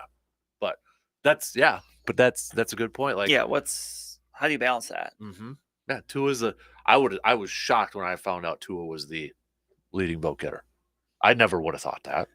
Dolphins fans showed out. I mean, does that mean he's the most popular player in the league? I don't think so, mm-hmm. But I'd be curious to know, like, once in a while we see like the jersey sales. Yeah, because I think the leader in the NFC was Justin Jefferson, right? I believe so, yeah. Yeah. And that would make sense. Yeah. Because a lot of these are so based off of a player just dominating. Yes. And Justin Jefferson's been dominating this year. Yeah. So, but yeah, like, you got no Justin Herbert. I'd take him over some of the NFC quarterbacks. Hey, now, you leave Geno and Jalen out of this. I think my two teams are Seattle was one of them. You could throw the Giants in there. I thought the Giants were just going to be crap this year. And I thought the Giants and Seattle would be competing for the number 1 draft pick this year. I thought they were crap, but I got to give a little love to the Lions. I thought the Lions would be better this year. Yeah. But they've turned it on. Their offense, they might lose their offensive coordinator. Yeah, Ben Johnson might get a job. Yeah. But the other question I have now is, do they draft a quarterback or do they stick it with Jared Goff? Yeah, because Jared Goff is doing well. Yeah. Give him credit.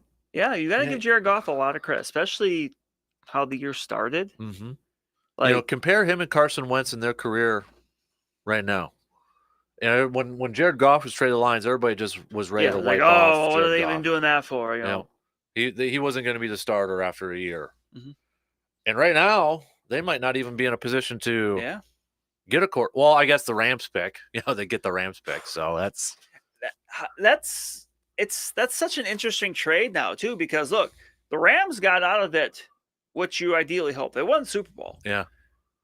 But now you follow it up by being one of the worst teams. And the Lions are just there rubbing their hands anxiously. They could go and just keep boosting their support staff around Jared Goff. They could. They could go quarterback or another receiver if they want. There's a lot of things they could do. They could continue to beef up that defense. That's already got some, blue chip guys like Aiden Hutchinson and Jeff Okudah. Yep. Yeah, they're in a good spot. Because they got 2 good young receivers, St. Brown and the rookie from Ohio State who finally made his debut. So Alabama, excuse me. Jameson Williams, yes. Alabama, Ohio State receivers, same thing. Same thing. They both turn out receivers like it's nobody's business. Right, exactly. So, but no, Detroit, I would say stocks up on Detroit right now. Yeah. Remember, it was just a few weeks ago they thought Dan Campbell wasn't going to make it. Yeah, and gotta say I think it turned around that win over Green Bay. It did, but also too, for whatever reason, when they traded T.J. Hawkinson to Minnesota, which was right before Green Bay, though. It was, yeah. So that week, things turned around. Yeah, it just worked, yeah. And you always hear coaches say one win can change it. Yeah. Well, you look at Detroit and Green Bay in November, one win might have changed that season and saved jobs. Yeah. Potentially. Did you see that number, though, with the NFL, how much money has gone to fired GMs and coaches? I did. That's nuts. $800 million? And they were just like, well, and basically it was the NFL saying like, okay, now hold on. Yeah. Like, just hold on. Maybe be a little more patient or maybe don't give big, I don't know, but $800 million. Yeah. Holy cow. I would like to see that number for college coaches. Mm-hmm. With like, especially if you include like buyouts. I was going to say the buyout parts of all that. Holy cow. Just money being flowed all over the place, dude. Mm-hmm. All right, let's take a quick break. I got to do my cream of the crop yet. Yeah. You did yours, but we'll revisit yours. I can revisit mine. Yeah. Whenever we can play a Randy Macho Man Savage clip, it's a good day. So, all right, get your airing of grievances in, people. This is the only time you're going to be able to do it. Text those babies on in.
Let's catch up on some sports nuggets of the day brought to you by ANSI Insurance. Just a couple of them. 1951, an NFL championship game was televised nationally for the first time. The Rams beat the Cleveland Browns 24-17.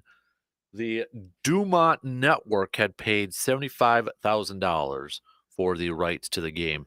And today, it's been 50 years, the Immaculate Reception. 1972, when the Steelers beat the Raiders 13-7 in an NFL playoff game on a last-second play. Franco Harris caught a deflected pass and ran it in for the winning touchdown, which we know a few days ago, the passing of Franco Harris. We thought timing's never great when somebody does pass away, but you talk about where he was going to get his jersey retired tomorrow, and the anniversary of the Immaculate Reception just completely changes this kind of the mood with everything that's going to be going on in Pittsburgh. So, but 50 years ago today, the Immaculate Reception took place. So, and actually, 1991, this day is when Chuck Noll retired too, coaching the Steelers. So, those are your sports nuggets of the day. Again, brought to you by Yancey Insurance. All right. Let's do it.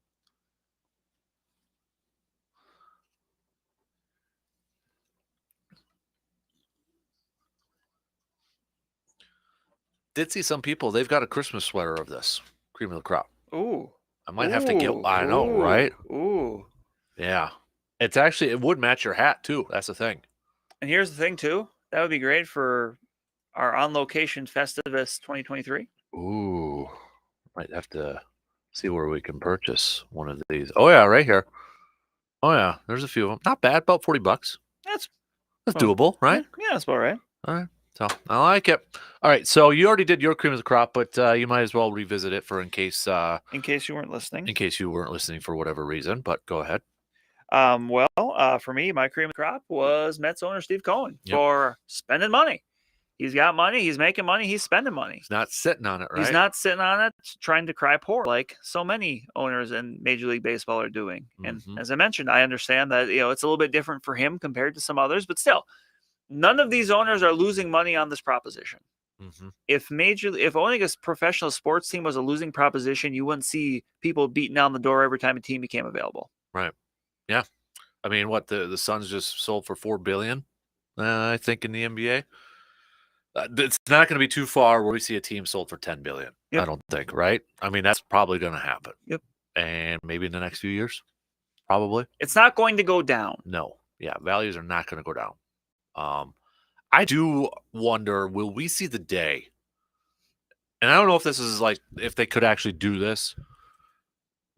Could we see an NFL team have their own TV station?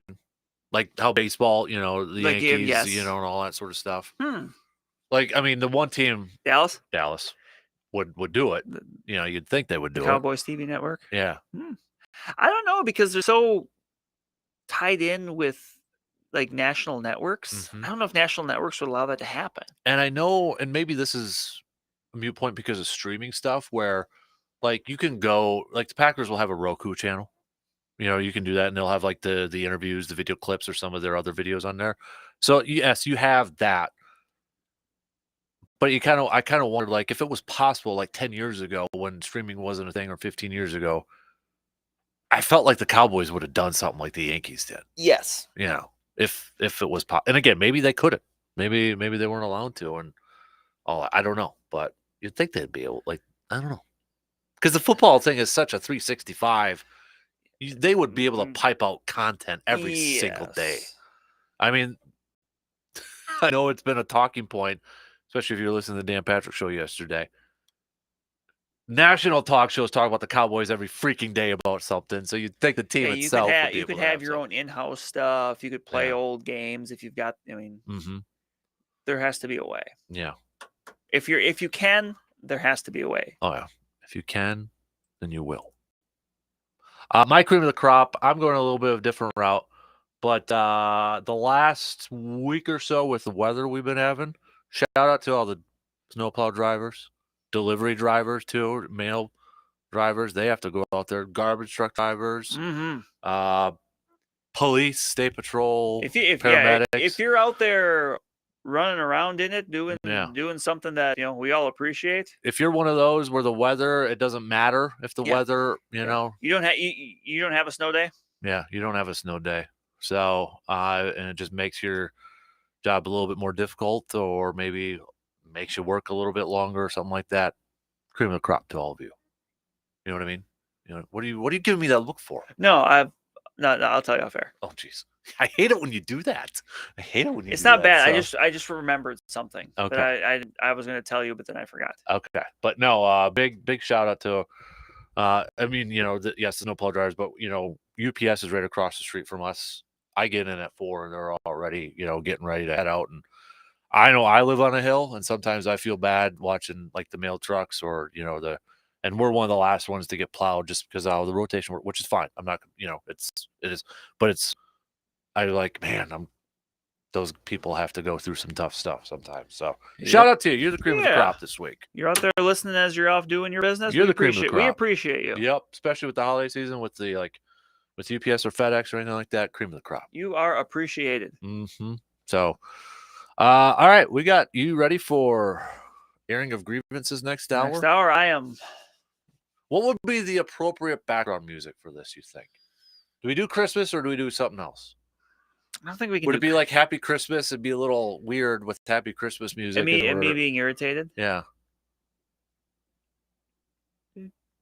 What do you think about that? Okay. Like intense music.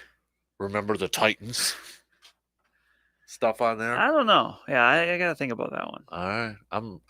I look forward to this with you. This is this might be this and the Dandies are like my 2 favorite days of the year. That's the Dandies too. You're gonna have to get more involved with the Dandies now. You're gonna have to help with making some selections. You do a good job. I want. You know. So you're gonna have the Dandies and the Brandies? Ooh, that's good. While we're having some brandies. Oh, Mm-hmm. it have to be blackberry for me. Well, yeah, Grandpa's cough syrup. Yeah. Yep.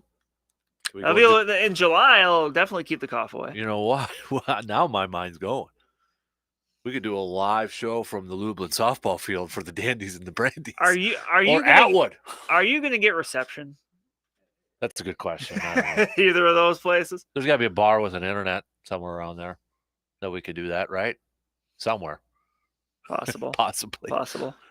Somebody build a internet tower, you know, the whatever, what's the fiber optic sort of thing? Well, if Bellinger can have a temperature remote station or a weather station? A weather station that gets temperatures for or is that just a weather spotter? One of the local stations, as far as like getting temperature and stuff, I don't see why we can't. We'll see what we can do. See what we can work out, sort of thing. All right. I'm liking it. Possibility. We always have big ideas and we never really follow through on half. Sometimes we do. Sometimes we do, but not all the time. Not all the time. Well, let's put it this way. We're putting a little bit of pressure on ourselves by throwing this out in public. We are. Yep, we are. So, okay. Our feats of strength. I'm going to kind of leave you in the dark on this because it's going to be an announcement. It's not what you think what feats of strength is going to be. No. We're not going to sit here and arm wrestle or anything like that. No. We're not going to do that. But that's because you're scared of me. I kind of am because you're wearing that Hams hockey jersey. By the way, I need a hockey jersey. Is that the only hockey jersey you have? Do you have another one? I have a Penguins one, but it's an older one. I got when I was younger and I actually still fit into it. Okay. But I don't wear very much, but I do have that. I feel like I need to get a Kraken jersey, but without a name on the back. Yeah, so you can just wear it forever. Yeah, because player movement, Yep.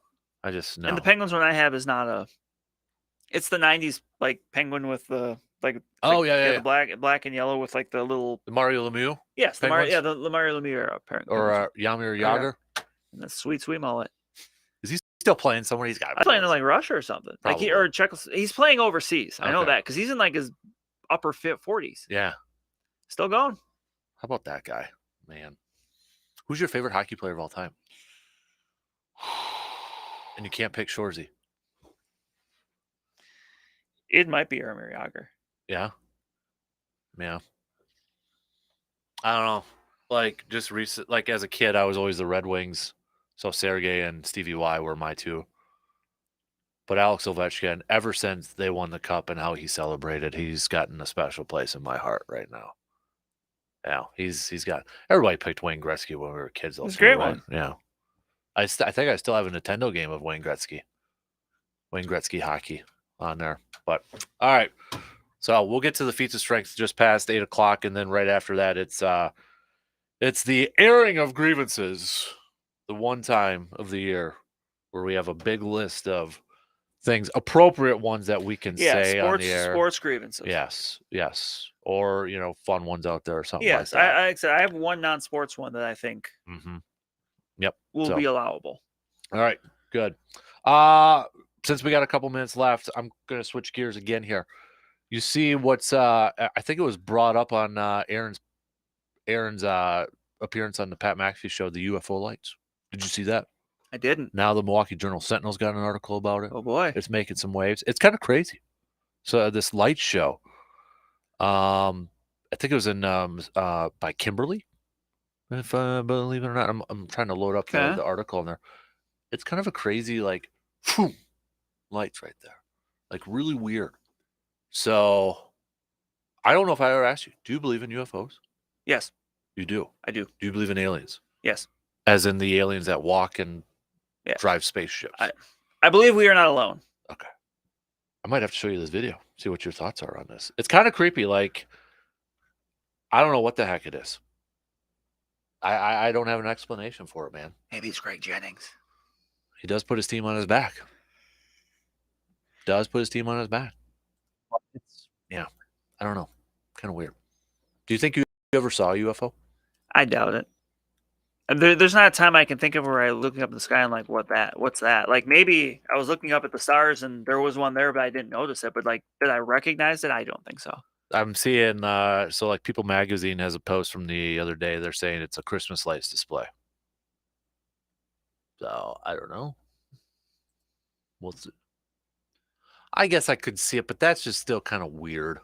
I don't know. I'll play it for you. Anybody who has seen it, let me know your thoughts on that one. Surveyor, haven't heard from you yet. I know you're kind of that guy there, but let me know. Okay. So, all right. Shot clock's going to kick us off. We got a little feats of strength coming up. We'll get the metal pole out, and then it's the airing of grievances. We're going to let you go first. No, I'll go first because you do it better. So I don't want to follow you up. I don't want to follow you up. So you're always better at it. So I'll go first, then you go second with airing of grievances. Okay. Pressure's on you. 2 in. We got one more to go. Stick around.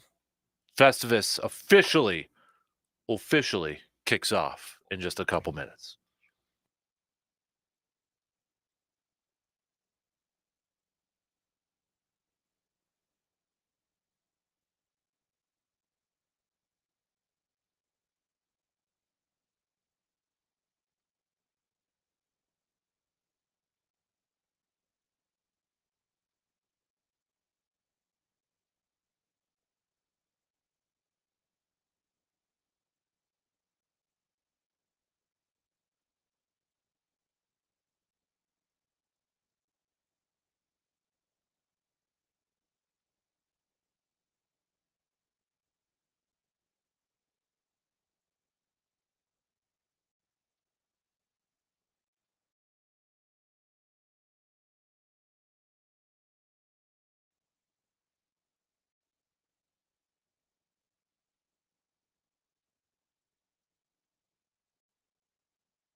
Final hour on this Festivus edition.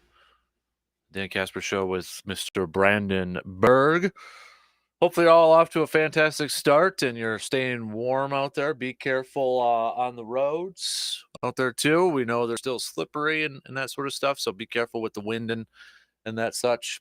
Coming up here in just a little bit, we'll get to the airing of grievances portion of the of our Festivus edition. The tradition of Festivus begins with the airing of grievances. I got a lot of problems with you people. Now you're going to hear about it. We're actually going to do a little flip-flop here, Frank Costanza, because we're not going to begin with the airing of grievances. We're going to actually begin with the feats of strength, which are coming up here in a couple minutes. But first, let's say a happy Festivus and a Merry Christmas to our Hall of Famer, G-Man. Good morning, sir. Captain Brandon, it's a Festivus kind of day today. It is a Festivus kind of day today. You staying warm out there, sir?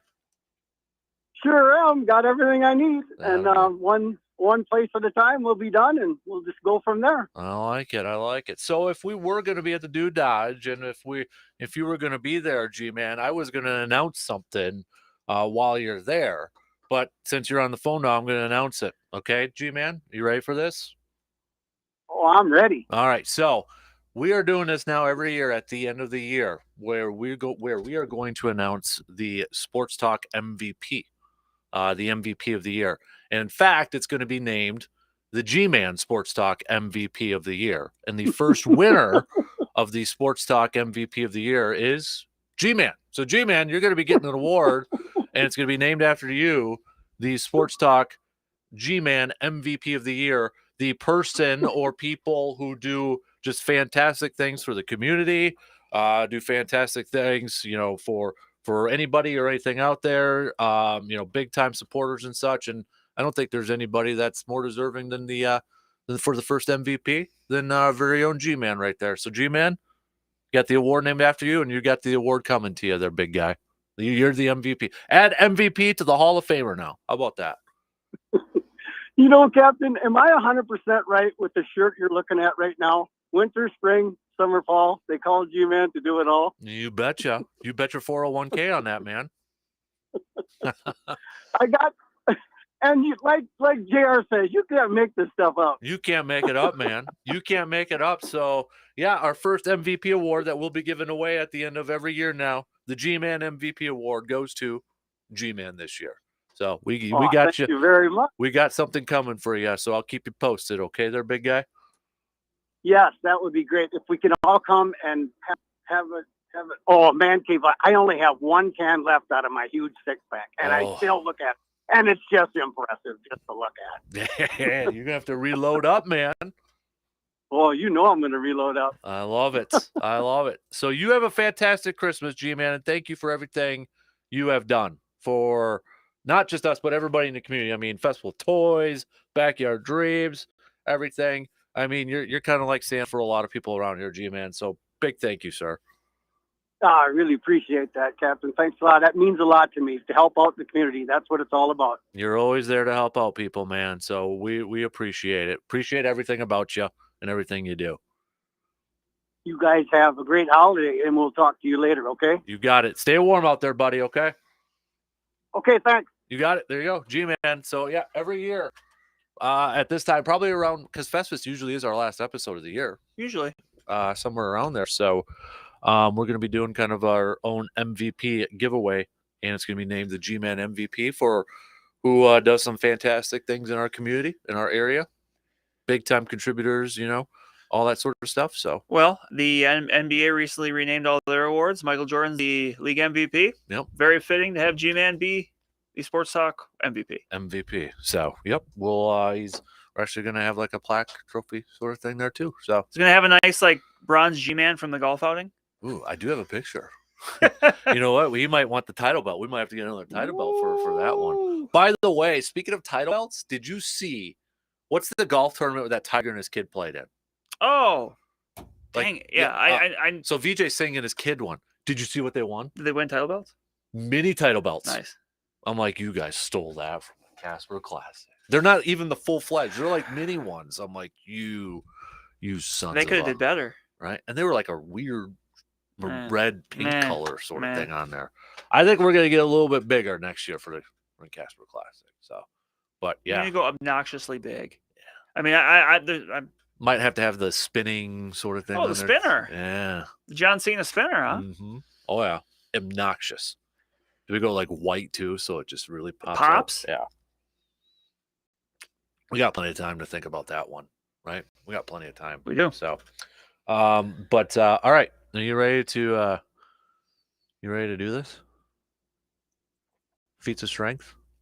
I think It's nothing really big. It's nothing Okay. really big for feats of strength. So essentially, what feats of strength? What we're going to do here, since nobody volunteered to do our mud wrestling, nobody volunteered to do that. No. I threw it out there for C-Bomb and Surveyor to do something, but they didn't take the bite. You know, maybe at the Do Dodge we could have had something with G-Man or JR if they were there. You know, something, but nobody took the bait. we need to go to a bar that's got one of those like hammer things where you have to like yeah. hit who hits it the hardest and it measures. That can be our feat of strength. I kind of want to do a little over the top, Sylvester Stallone style. Yep, turn the hat over, get the crazy look in your face, sort of feats of strength. But then I'm like, I don't want anybody's arm to break. Yeah, we don't want anybody getting hurt. Then we don't want to bring in Dr. Crow into this thing, sort of thing. So, but nobody volunteered to do any of our feats of strength. Maybe we'll try a little bit next year. Could have gotten a little crazy if we would have been live on location. Then somebody might have volunteered to do a little feats of strength here. But so feats of strength, what we're going to do here is essentially, because we're going to get to the grievances. But what were the strengths of 2022? If you kind of know what I'm like, the positive stuff, the feats of strength, that sort of thing. So let's. And now, as Festivus rolls on, we come to the feats of strength. All right. So thank you, Frank Costanza. So feats of strength. If we go back all the way to January, I want to say 2023. We're not there yet. 2022 to where we are at right now. The things that pop out to you that are the positives from this year, the feats of strength. I'll start, we'll just randomly kind of throw some out there. You don't have to go in chronological order if you don't want in this sort of thing. But, the one thing I will say, since we were talking about title belts, I think our golf outing is a feat of strength from 2022 because of the amount of money we were able to raise for some kiddos for Backyard Dreams, but everybody who showed up and participated and supported it, from sponsors to golfers. Brandon had a crew over there too. Brandon's always been a big time helper with everything there. So I would say a feat of strength for 2022 was the golf outing. It was a lot of fun. It was. Shout out to Beerman Josh for helping out too and all that. But that was a lot of fun. Feats of strength was that one. That was a great time. We had was. perfect weather. Oh God. I got very sunburned. Awkwardly sunburned, even though I put sunscreen on, but the top of my arms just are so white. It didn't matter. Like the next few days, I was definitely feeling it up on the top of the shoulders. So for anybody who wasn't there or didn't see it, Brandon was wearing a basketball jersey. The Kemba Mutombo Nuggets jersey. The Kemba Mutombo one. I very much have, not now obviously, but Right. during the summer I will have a pretty significant farmer's tan, even though I'm not a farmer. Yeah. And But you're out there, covering I'm out there sports doing in it. stuff Yeah. and just being outside and stuff. And I guess I got to wear, some cutoffs, even though I don't have much in the way of guns to show off to keep it. So Don't matter, man. You're 37. It don't matter anymore. no, it doesn't. I hate to throw out your age like that. Look at that. Is it bad that when you said that, I actually take a minute and go, you're right. I've officially reached the age where I forget my age. Yeah. Where you have to do math. Yeah, and mine's pretty easy because I'm born in a relatively easy number to remember, 85. Mm-hmm. So I'm like, okay, I got to do the mental math in my head. And I finally realized the other day the easiest way for me to remember this is like, okay, I was born in 86. So my age has to be an even number. I'm like, oh, I could just do it that way. So I'm somewhere around there. So counting the fingers and the toes. Yep. Running out of that now, though, dude. Running out of that. Another strength I'll say is when we did the show from Green Bay. When we did from Lambeau Field. Very in cool. the You had shadows. some really cool guests, didn't you? Yeah. We had him on Green. We had Wayne Larrivee, Rob Demovsky. Shout out to Jake over there who works with the Packers. Gave us inside tour after hours. Showed us the locker that Favre last used as a Viking. So we got the visitors locker room and all that sort of stuff. That was a lot of fun doing the show in the shadows of Lambeau Field over there. So that was another, I would say, feat of strength. Oh, very cool. From 2022 right there.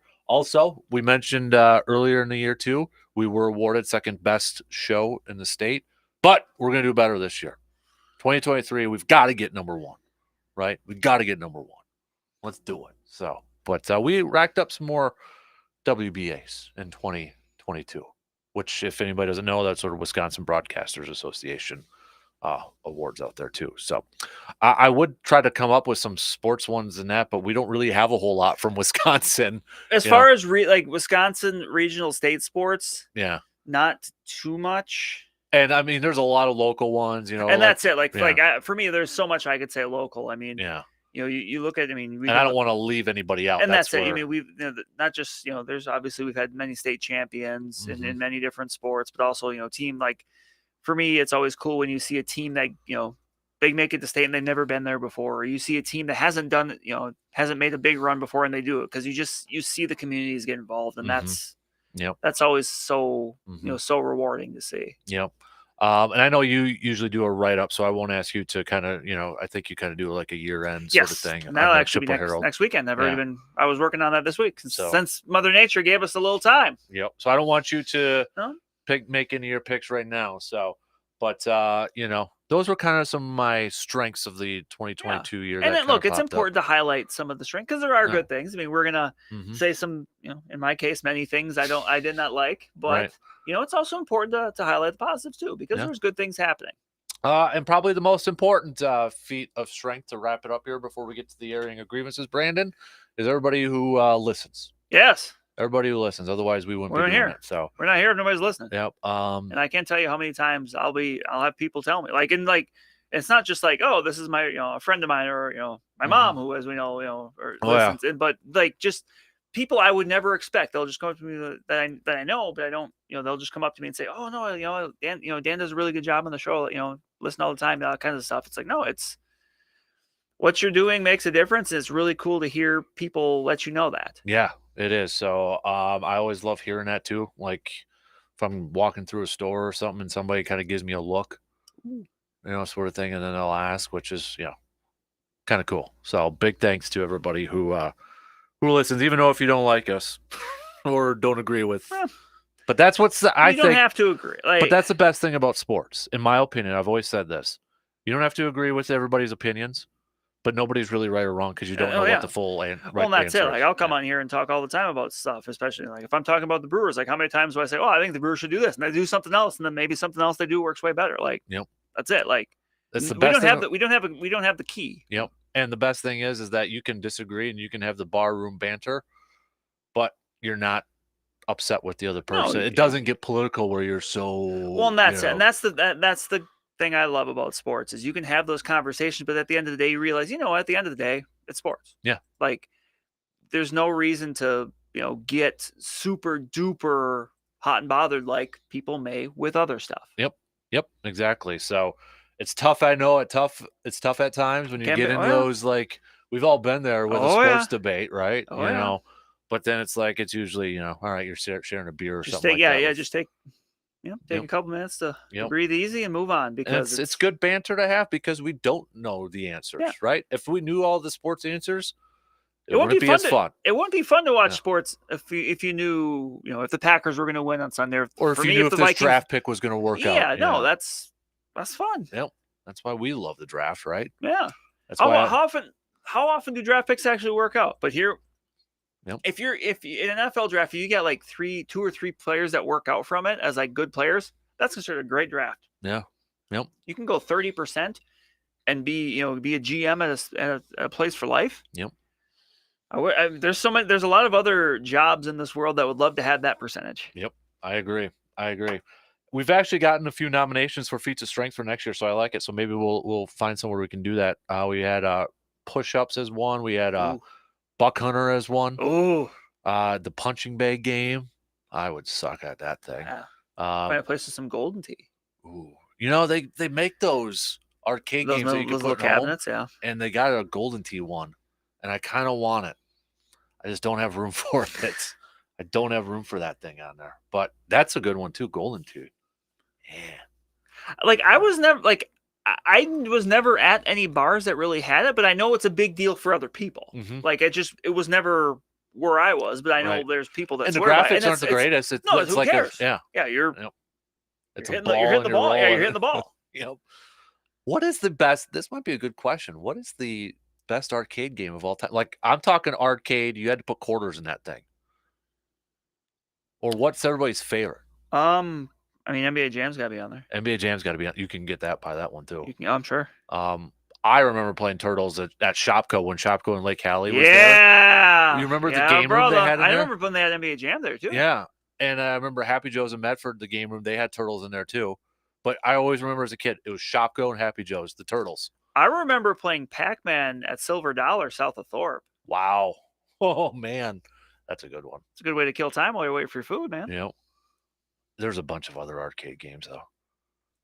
Man.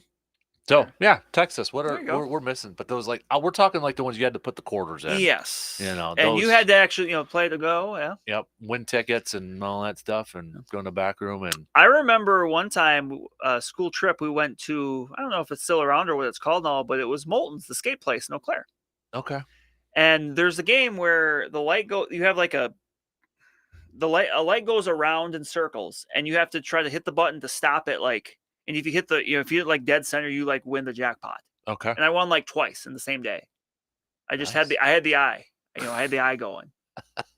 Hawkeye. I had, yes. Yeah, And the Eye of the Hawk. yeah. And I just won a ton of tickets. Nice. All right. And that was pretty much how I spent my day because I can't roller skate. I can't roller skate either. That's one of my I regrets. can't ice skate. And it's amazing. I made it 12 plus years of sometimes jostling around on the ice and never falling on my butt. That's one thing I wish I would learn how to do is like ice skate or rollerblade or something like that. But I don't have the. Yep. And at this point, it's not going to happen. Yeah, they don't need to see a 36-year-old man trying to figure that out. No. So Same as yeah. All right, let's do it. Let's take our break, and then we got the airing of grievances coming up. The moment we've all been waiting for, Brandon's airing of grievances. Well, no.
The tradition of Festivus begins with the airing of grievances. I got a lot of problems with you people. Now, you're going to hear about it. All right. It is time for the tradition. How many years? We've been doing it for a few years now. Few years. Few years of little Festivus here. So while we are airing our grievances, I do have a little relaxing Christmas music so our temperatures or blood pressures don't get too high because we are kind of bringing in some negative energy here a little bit. So I got a nice little fireplace with some snow playing in the background, a little Christmas jazz going on here. So do we want to go back and forth on this, or do we just want to go through our list all No at matter. once? How many do you have? I got double digits. I don't know the exact number, but I got double digits. Want to kind of go a little back and forth here, but I'll go save your back and- number one here. Yeah, I've got like 9 or 10. Okay, that's where I Yeah. think I'm at too here. Okay, let's do it. I'll start first. I'm going back to January. That freaking 49ers playoff game. I mean, for crying out loud. You're the number one. I'm talking Green Bay losing to the 49ers in that division round. You're at Lambeau Field. It's snowing. It's a little cold. And you lose. And then if I'm not knocking the 49ers, but I mean, for crying out loud, that game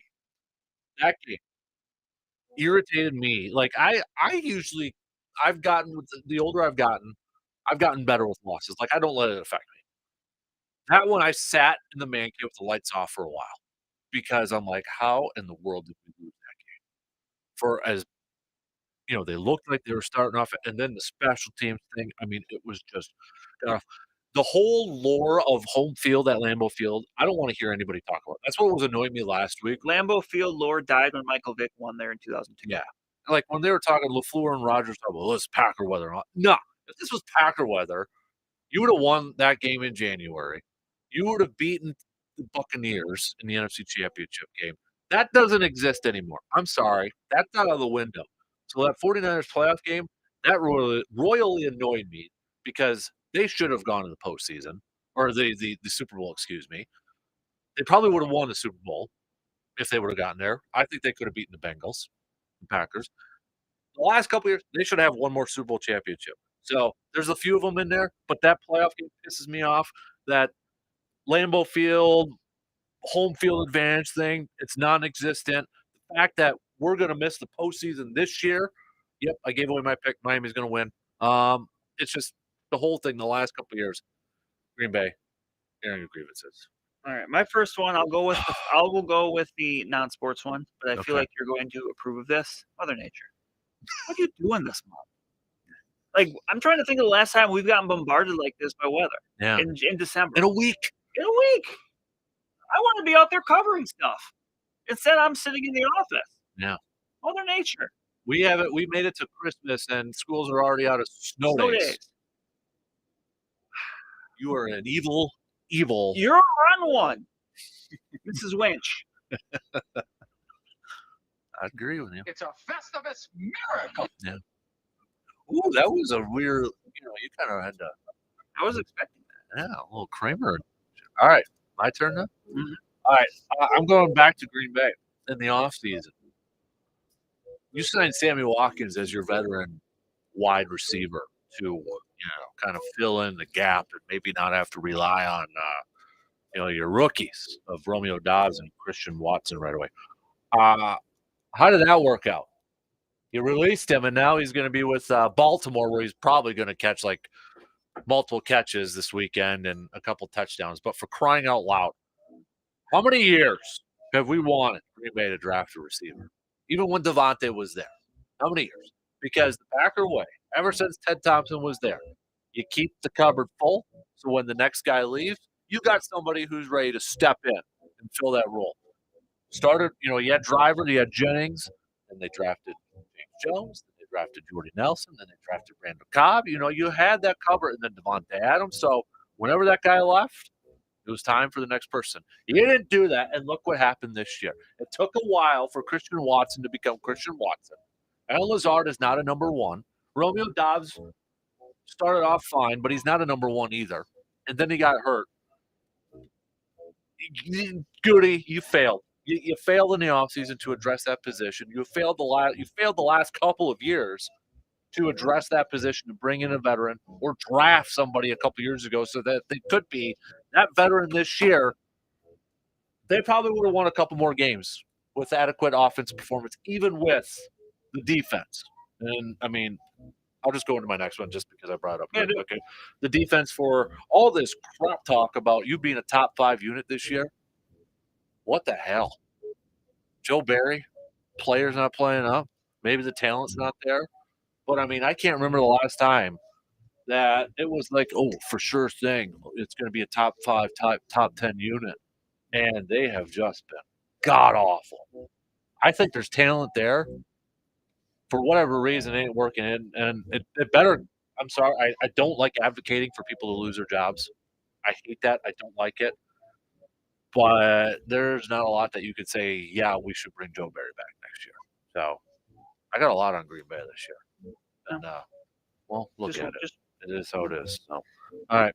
All right, next one for me, and this one I added relatively late. I actually added this week. This is the last one that I'm going backwards. And it's very simple, but and since you said it, I can say it too. NFL refs, what the hell? And what put me over the top was the Vikings game with 2 fumble recoveries returned for touchdowns that the vast majority of the human populace believe should have been touchdowns that were not allowed to stand, that were whistled, that were blown dead. And this is the thing. It's not strictly limited to just that. It seems like pretty much every game, especially every game of significance, there is a call, there's a roughing the passer, there's a pass interference. Yeah. There's something obvious missed. And for me, it's not so much the refs, because it's tough to be a ref. And I don't care what sport you're doing, I don't care what level you're doing it. But the issue is the accountability. On Sunday afternoon, if Jacoby Myers can make one of the dumbest plays in NFL history and stand up after the game and answer every question reporters have, Good point. A man, Yep. and say, "Hey, you know what? I messed up. This is why I did it. It was dumb." Yep. But he can stand up there and take accountability for his actions. Why can't refs be held accountable for the same actions? Yeah. When they messed up, and Not they just the continue to pool mess report up. or whatever Yes. it is, you know. And they continue to mess up, and these things continue to happen, and they're just shielded by this, by the NFL. I like that. They're coddled for it. I like and I that. don't like it. I like that. I completely agree with you. That's a good one. I completely. They do the pool report, or Walt Anderson, who's like the top one, will answer the questions. But those are nothing answers. right, yeah, exactly. So, and it's one reporter asking them questions. Yes. I like everyone, that. and this could extend to other sports, especially baseball, where if accountability mattered in baseball, Angel Hernandez wouldn't have a job. Oh, yeah, that's a good one there too. Speaking of baseball, my next one was the Brewers, and when we asked you to send your grievances, well, I would say the majority of you mentioned Josh Hader in your grievances, and I don't think it's necessarily Josh Hader; it's the Josh Hader trade that David Stearns sent Josh Hader over there to the Padres. It's easy to hindsight 2020, but I think at that time a lot of us were like, the timing of the whole thing is still what bothers me to this day. Like, if you planned on trading Josh Hader, you could have done it this offseason. I feel like.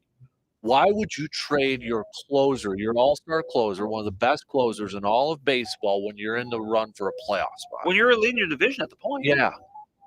That to me didn't signal that you're still trying to win, for crying out loud. Are we going to tag team this one? I will, but okay. I will wait on this. Oh boy. That's going to be your last one? Good.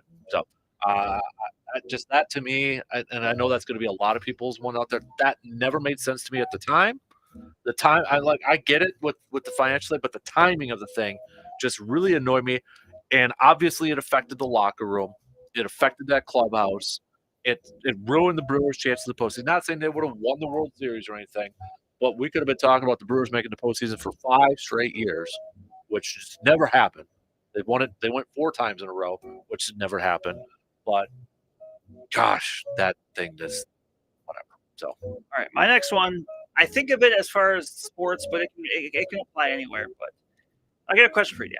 Say you went to a Brewers game at the artist formerly known as Miller Park, and you're leaving the parking lot, and you're driving, and it's congested because there's lots of people there, and you're getting to the point where you're about to get out of the parking lot and get to a road, and people are starting to merge. What is the general rule when you are trying to leave a parking lot? Is it everyone just goes like a bat out of heck to get out of there, and you just if there's an inch, you take it, or is there some decorum? Ideally, there's some decorum. Okay. Yeah. Thank you. And normally, the way I learned it, and the way many other people I know, is it's the standard: you go, I go. Yes. If you're trying to merge into a row that's already going, that doesn't give the next person a chance to hurry up and get out there. Yeah. So that person will usually, if you're already there, you'll let somebody in, and then you go, and then that continues. Yep.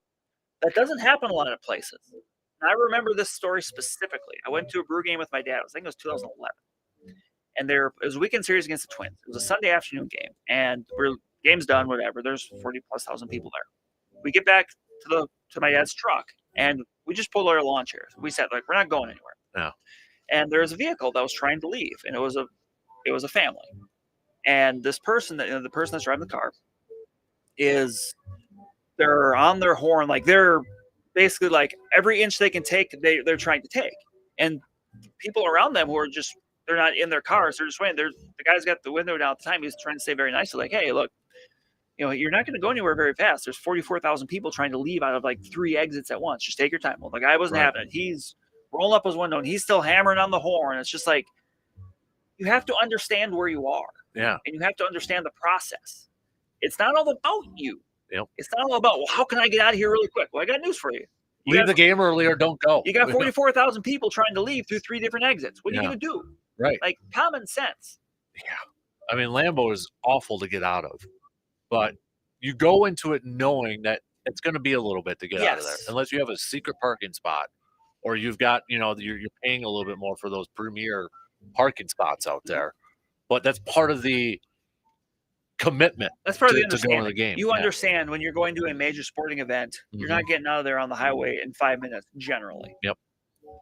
All right. I got one that's non-sports related. And you probably won't get it because I don't think you watched the show. Yellowstone. My favorite show in the world right now. I don't know, and I might be doing some teasers for anybody who hasn't watched season 5, but you know what? Spoilers have passed. You get 48 hours, right? I go 48 hours. So the last episode was Sunday night. It's well past it. Jamie in Yellowstone. Jamie Dunn. Dude, seriously. What? Okay, so I'll give you a little bit. Have you watched Yellowstone? I have not. Okay. So Jamie is one of Kevin Costner's kids, okay? Jamie is kind of like the black sheep of the family, if you will. He has been given him and his. So I'll spoil it for you. Jamie, they find out in one of the seasons, is actually adopted. Okay, so he's not technically a biological son, but they adopted him and such. Him and his sister Beth don't get along. They hate each other. Jamie has a few times kind of like gone against the Dutton family or done stupid stuff, and they've given him other opportunities. The latest episode is it showed it and it's teasing up now. So like Jamie is the Attorney General of Montana. Okay, his dad's the governor of Montana. The next episode, because of a woman influencing Jamie is going to try to get his dad kicked off as governor, like impeached, and he has gotten too many opportunities with that family. They should have kicked him to the curb in season 2 and let him out of there. But no. And now how many times they've given him opportunities, and now he's going to try to screw the family again out of that ranch. He is pissing me off in that show. And that's a guy I just want to strangle. I want to strangle that guy. Has he got a punchable face? Yes, he does. He's got the I want Rip to take him back to the train station. Anybody who knows Yellowstone knows what I'm talking about there. All right. My next Jamie's really annoying me, man. So my next one's really quick. It is, as someone who goes to a fair amount of events, especially basketball games, I have become irritated with the amount of people, be it players or fans or whoever, that every time someone puts up a shot anywhere with it close to the basket, they have to scream and one. You don't have to do it every single time. Yes. And I'm assuming I don't know who started it. I'm obviously in the NBA somewhere. Or the brand. Or the brand. Yeah. But it's just one of those things that the more I just at this point, like it's at one point, okay, I got it, but it's just it's moved past its expiration dates. Mm-hmm. And now it's become like, oh, he's doing it because this player's doing it because he knows his shot's going. No, now it's just doing it because it's the thing everyone thinks you're supposed to do. Yep. And when you're doing something because you think it's what you're supposed to do, that's wrong. Yep. All right, so my next one, actually, that timing worked out very well, Brandon, because this will be on my list every single year. The wave. Stop doing the wave. I'm with you. Stop it. It's just, what are we doing here? What are we doing? And I'm talking more specifically at Lambeau, because for whatever freaking reason, and the last game I was at was the Cowboys one, and I watched somebody trying to start the wave. And I'm like, your team is on offense. Just the wave is overdone. It's overplayed. It's done. Get it out. Just because you're at a game, you don't have to. It's not a written rule that you have to participate in a wave. I don't think I've ever participated in a wave in my life because they're so ridiculous. But you don't do it when your team's on offense and when your team's on fourth down and they're going for it on fourth down. You don't get all excited and cheer You're and dead get loud. silent. You're dead silent, people. You could be happy that they're going for it, but be happy in your mind, not with your mouth, in your mind. Be quiet, okay? And you can stand up during a game. I have no problem with that. But the stupid wave is just really annoyed the crap out of it. Really annoyed. Every single year, every game I've gone to, they do it. They do it, and for whatever reason, we just don't learn. My next one is pretty simple. It has to do with announcers or even reporters. When you say that someone is injured and you say, Aaron Rodgers has a rib. No, he has a rib injury. That's a Mike McCarthy special. He has too. an elbow. No, Yeah. he or she has an elbow injury. It's not that much more to say they have an injury. Stop trying to make something more succinct when it doesn't have to be, because it changes what you're saying. Yep. Speaking of that, can I add one I just thought of? Sure. Since you're talking about that, can we get rid of the coaches' interviews in basketball after a quarter? Yes.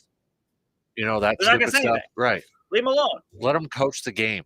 Talk to them coming out at halftime when they've had a second to kind of readjust. I mean, whoever thought of that, that's where I side with Greg Popovich when he, how many times I know he had fun with it with Craig Sager and, like how much he hated that. They're ridiculous. They are absolutely ridiculous. There's no need for that. As a listener or as a viewer, I don't care if you interview the coach or not. No. I don't learn anything from it. No. And they're not going to, like you said, they ain't going to say anything. No, it's just a waste of time. Yes. Get it out of there. Crying out loud.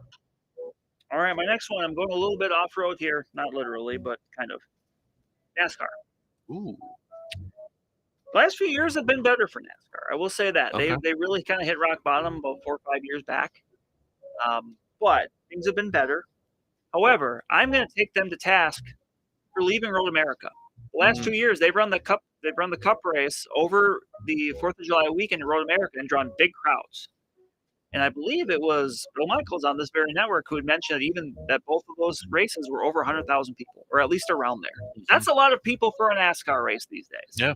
And after 2 years of drawing a lot of people, they decided to unceremoniously yank that race away and give it to Chicago, a market that NASCAR has went to before and failed.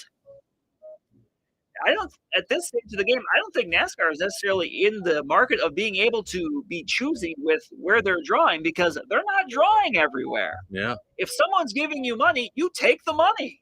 If someone is showing up to watch your product, you support them and keep giving them one. Yeah. Hopefully, within the next few years, they're able to make it back, because all those people that made that trip there, those 2 years, especially in 2021, when things were still crazy, still crazy coming out of the pandemic. Yeah. Like, I don't know. To me, that's just a slap in the face, because you had something that was working, and then immediately you said, "Ooh, but there's this bigger thing here." Yeah. Well, we'll see how that works in 2-3 years. I like it. I don't have any more, so keep going.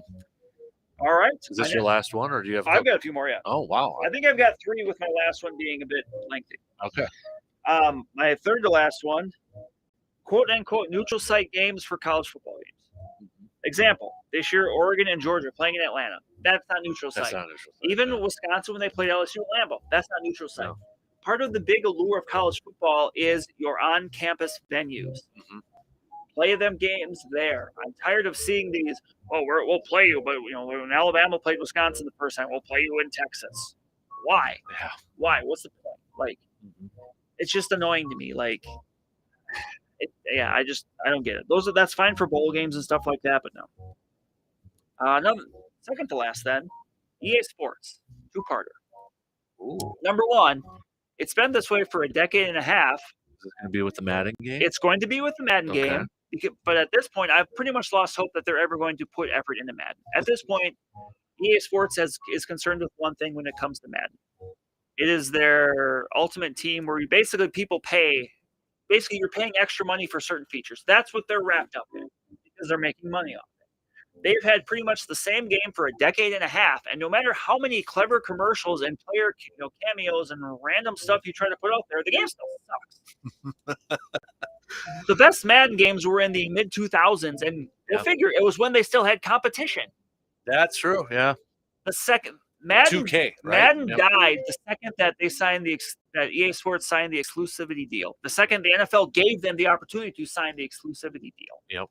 It killed any sort of hope for a decent NFL game. And to go off of that now, not this coming up year, but the year after, EA Sports is returning to the world of college football games. That's right. After about a decade. Yep. It's going to be just like Madden, isn't it? My hope is, look, they're taking their time. It didn't bother me that they pushed it back a year. I just don't want to reskin Madden. Don't do that. Because here's the thing, they know they could. Why was 2K or why was college football so much better than Madden football? Or was it? Or was it just more? It was, but I think I just think you had so much more customizability.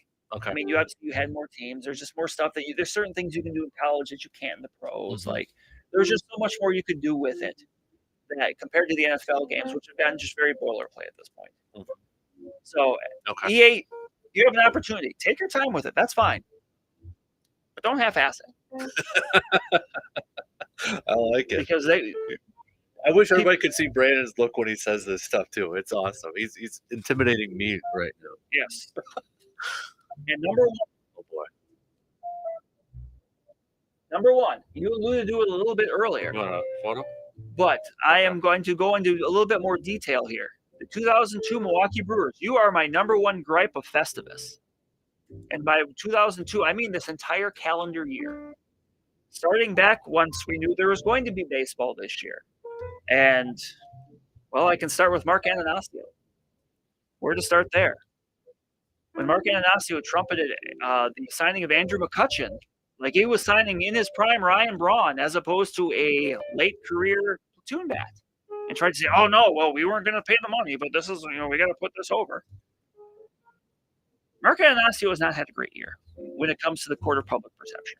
Yeah.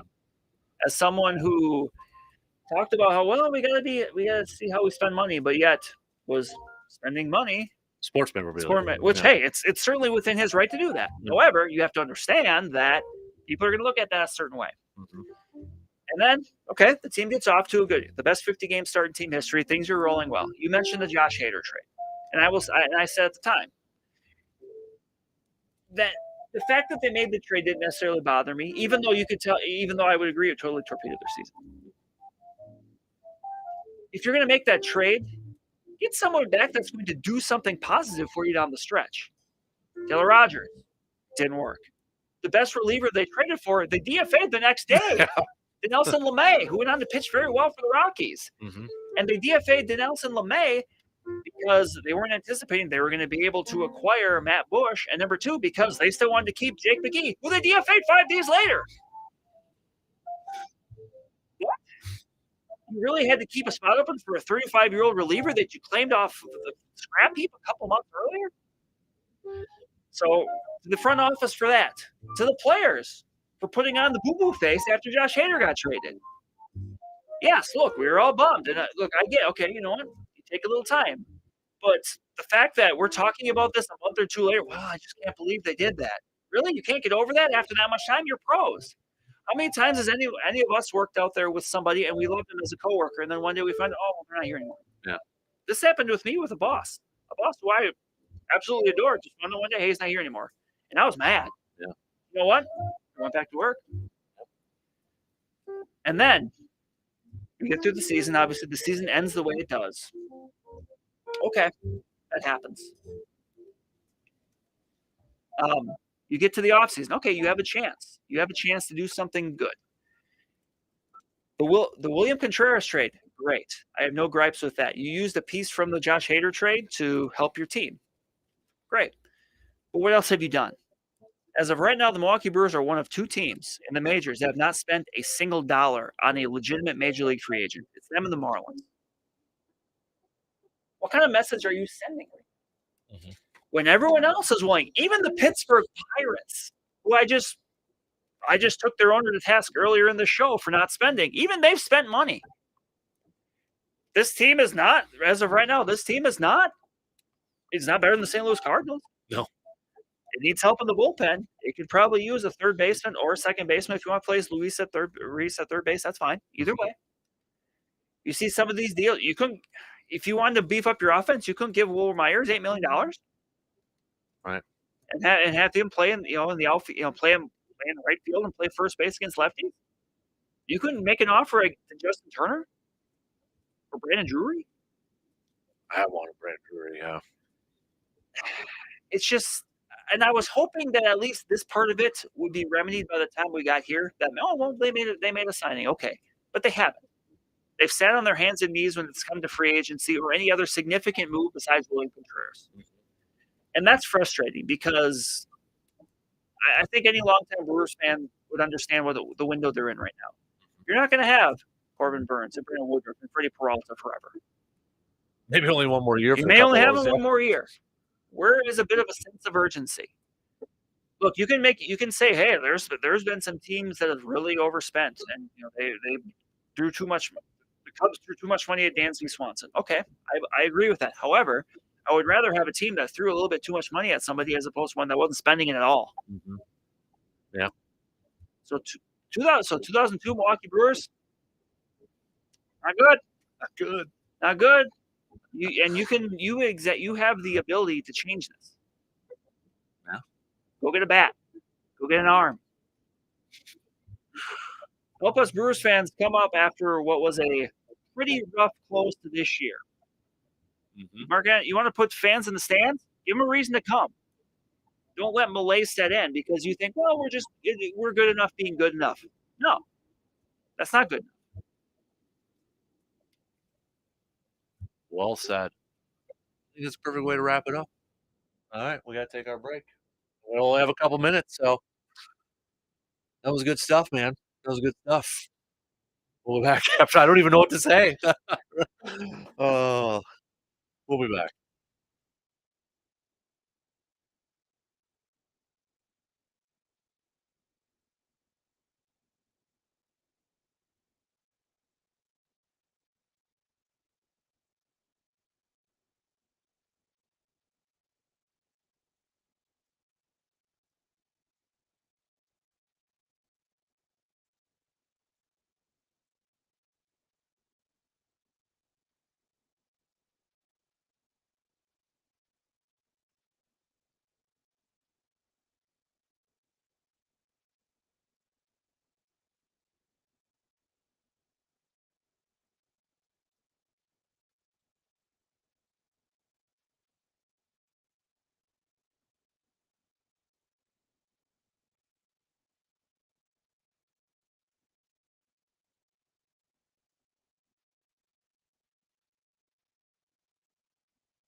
Well, we only got a couple minutes to the top here, so I kind of want to just end everything on that note. That was a good one. That was a good one.